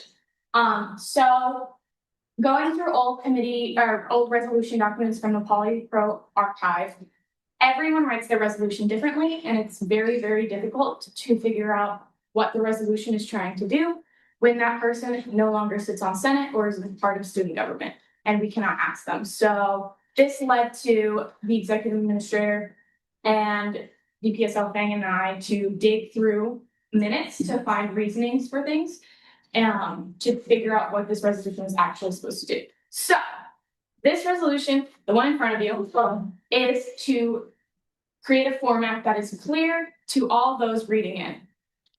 Okay, so the first change is in Rule 5, Section 1. This is where it lists how to write a resolution. The first change is a bit of a clarity thing. Originally, this says month, DD, and then Y. We have never, or in the resolutions that I have seen, we don't write out the month. So this is just changing it to match, one, the resolution template at the very end of the document, which is binding, and two, how we do it in practice. The next one is removing all of the committee acronyms, and because those are all in the UMSG committee bylaws now. So those can be removed, and for one, clarity's sake, it's a lot of mumbo jumbo, and two, it's already written down in another legally binding governing document. Also, cabinet and executive meetings are listed there because those are not in the committee bylaws, the document. So next change, sorry, this is a lot. I'm sorry, guys. The next change is just adding in a fifth if applicable for resolution, because we went into 5 numbers, or not 5 numbers. 5 numbers. Anyway. Then adding clarification, there shall be a section titled whereas. I added titled whereas because it originally just wrote to list relevant facts related to the resolution. A bit unclear that is referring to the whereas section. And then same for the next one, titled resolve. Okay, this is the important stuff. This is where the actual template of the resolution is going to be changed. So, Rule 5, Section 1, subsection D, it is a section to describe how to change documents. And so, after removing the last line, locations of each listings of the languages within the document shall be clearly stated. Removing that line by adding, the original text shall be written into a new resolve with a citation. All text that is to be removed shall be struck out, and all new text should be in bold. All text from the document that was originally bold shall also be underlined, and any additions shall be encased in brackets as shown in the template. Then if you scroll down, there is a resolution template at the very, very end of the standing rules. It's exactly what it sounds like. It looks like a resolution, but it is not actually a resolution. This is adding a new resolve section. So right now there's 2 resolve sections. This would add a third. That's details what it would look like. So this is a visual format of what resolution changes will now look like. So this is a little complicated. There are 3 extra rules that people need to memorize, but and this is because any text, we ran into the problem that any text that is going to be bold in the document or is already bold and clashes with bolding it to make it for the new text. So I wrote in the underline and the brackets into it for clarity's sake. Even though it is a little complicated when you first start reading them, it is 2 rules that you'll pick up very, very quickly, and it makes everything else so much clearer. So I don't see a problem with this. I ran it by a couple of the execs and our executive administrator, and everyone said it looked good, including our practice over policy friend down at the end of the table. I think that's all of my talking points, but if you have questions, please ask me. Any questions for the speaker? Senator Oldfield. I was able to find it, but just for everyone else's sake, can you tell us what governing doc this is changing? The standing rules. Sorry, I believe I said that.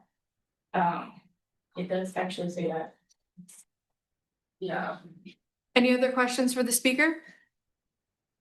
Seeing none, what is the committee's recommendation? 4-0 odds pass. I'm now looking for approval for the committee's recommendations. Senator Longcare. Move to approve the committee's recommendation. Hearing a second, we'll now enter discussion. Senator Oldfield. Is it like practice that like when you write the results section where you have like rule 5 section 1 subsection C of the standing rules, is that a usual thing or is that not a usual thing? Because the standing rules aren't mentioned until the last result of the law. So I'm just wondering that. Sorry, what do you mean? So it doesn't tell you what governing doc is changing until the last video. So I was just wondering if it was fun for it to also include the governing doc name, like in the first line of Rule 5, Section 1, subsection C of the state of that law. In each resolve, No, just the first one. can we scroll up? Yes. Right, because it says standing rules right there. In the result, the first resolve, Rule 5, Section 1, subsection C, it doesn't say what governing doc. And all I'm asking is is it typical to specify which governing doc there, or is it not? It is, sorry, that is my bad. I work with the standing rules so often that it's just, oh yeah, it's the standing rules. Okay. So, we can add that. That would be great. President Tripp. I guess this is a question for the Senate in discussion. Are we okay with just making that change? Are we also okay with making it say that executive committee is EXE and not EXC because that's what it is? Okay, good. So we'll just do that. As chair, I'm going to assume that was the intention of y'all. Yeah. Any other points for discussion? Debate.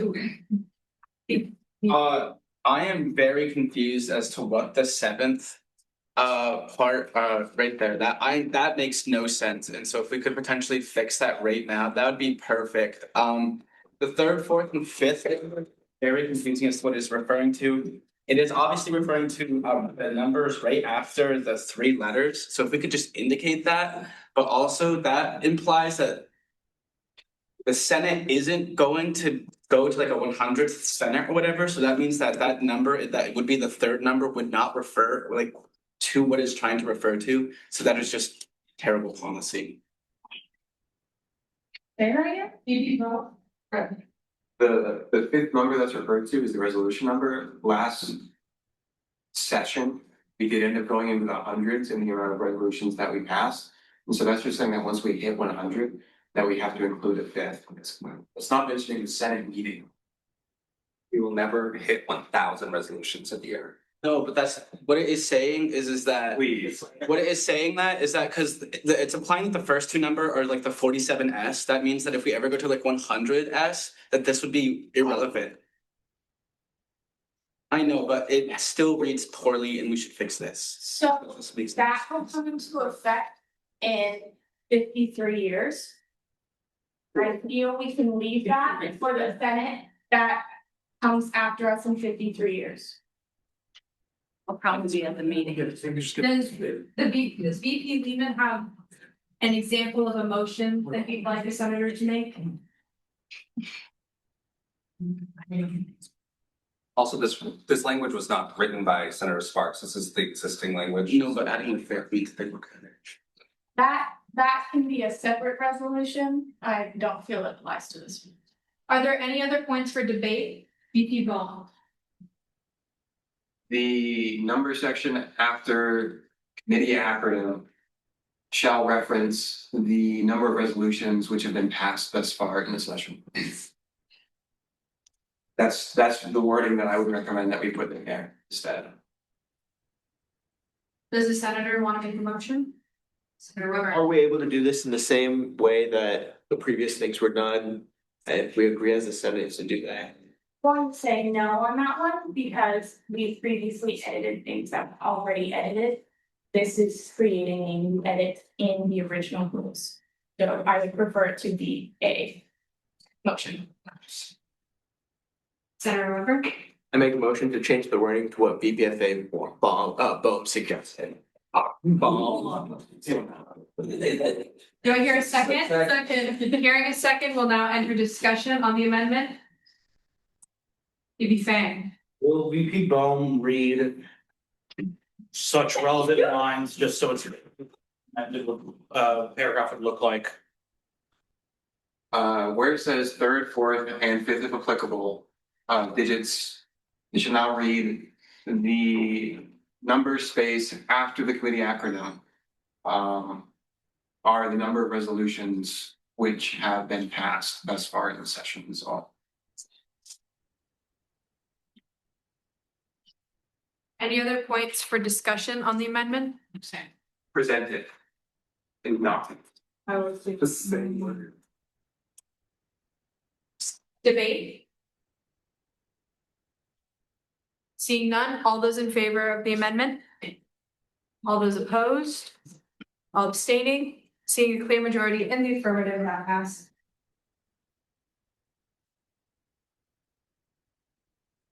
We are now back to the resolution as a whole as amended. Any other points for debate? Seeing none, all those in favor?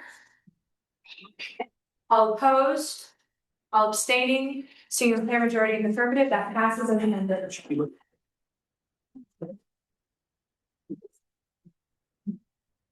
Seeing nothing for main motions or executive sessions, now entering special orders and announcements where any member of UMSG may address the DSS for no more than 5 minutes. Representative Emery. I want to thank the Sergeant at Arms for their incredible choice of food.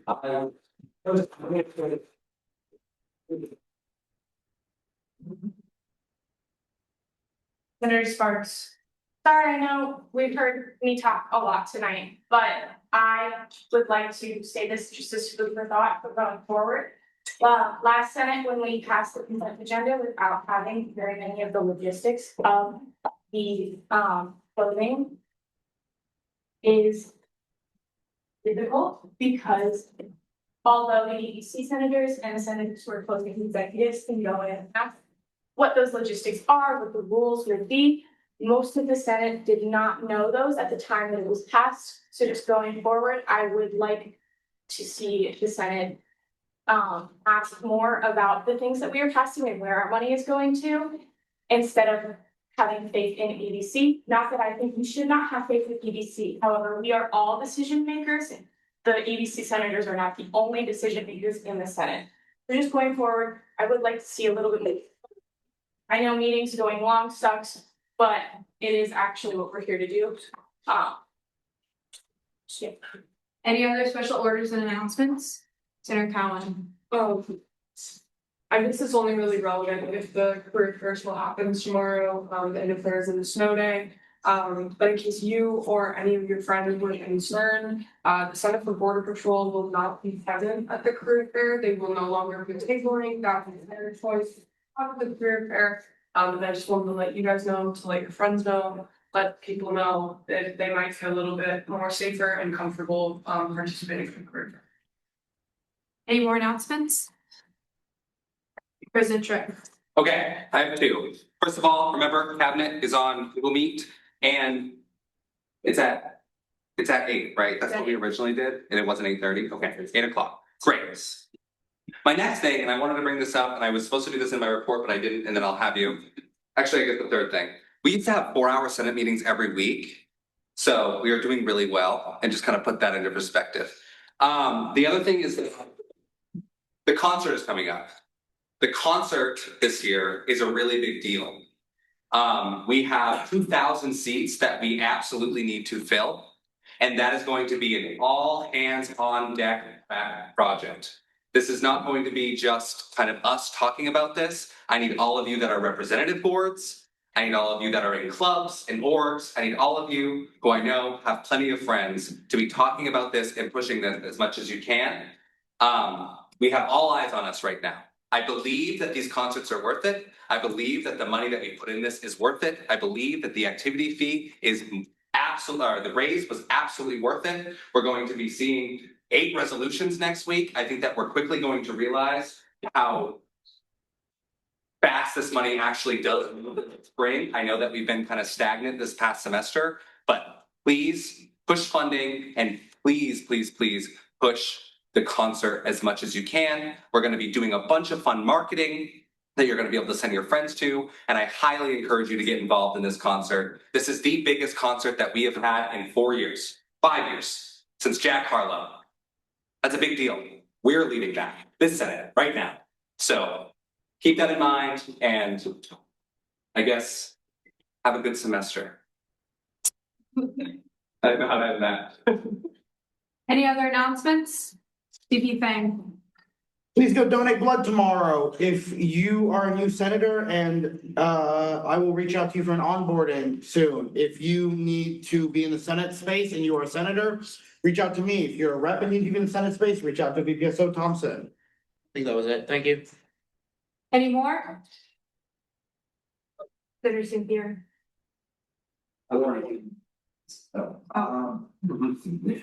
Yamas is open on Tuesdays again.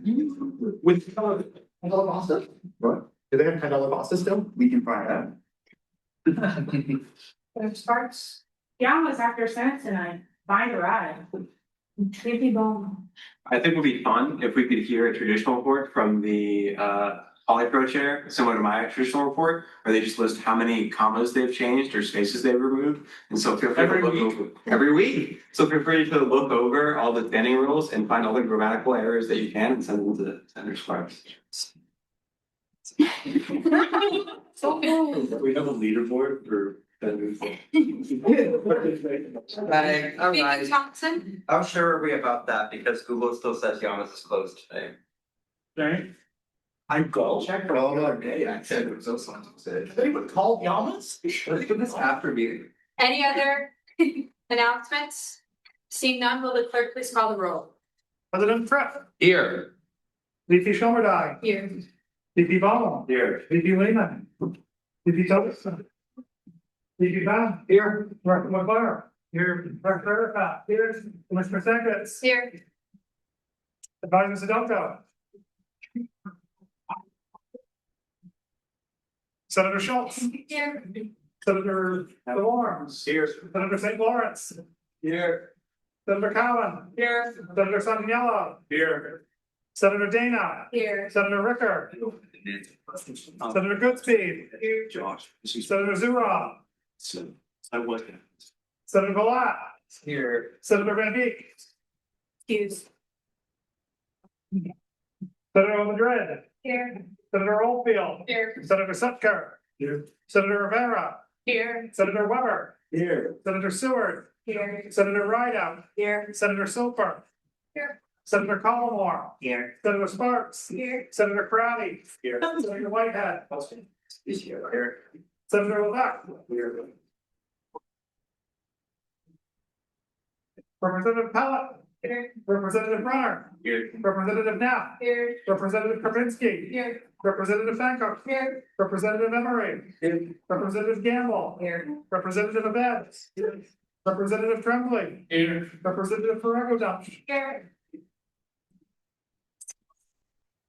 Thank you, everybody. I'm now looking for a motion to adjourn. I make a motion to adjourn. Hearing a second, I just like the Senate. Here. Drop your name tags off of the front for me. Yamas is open.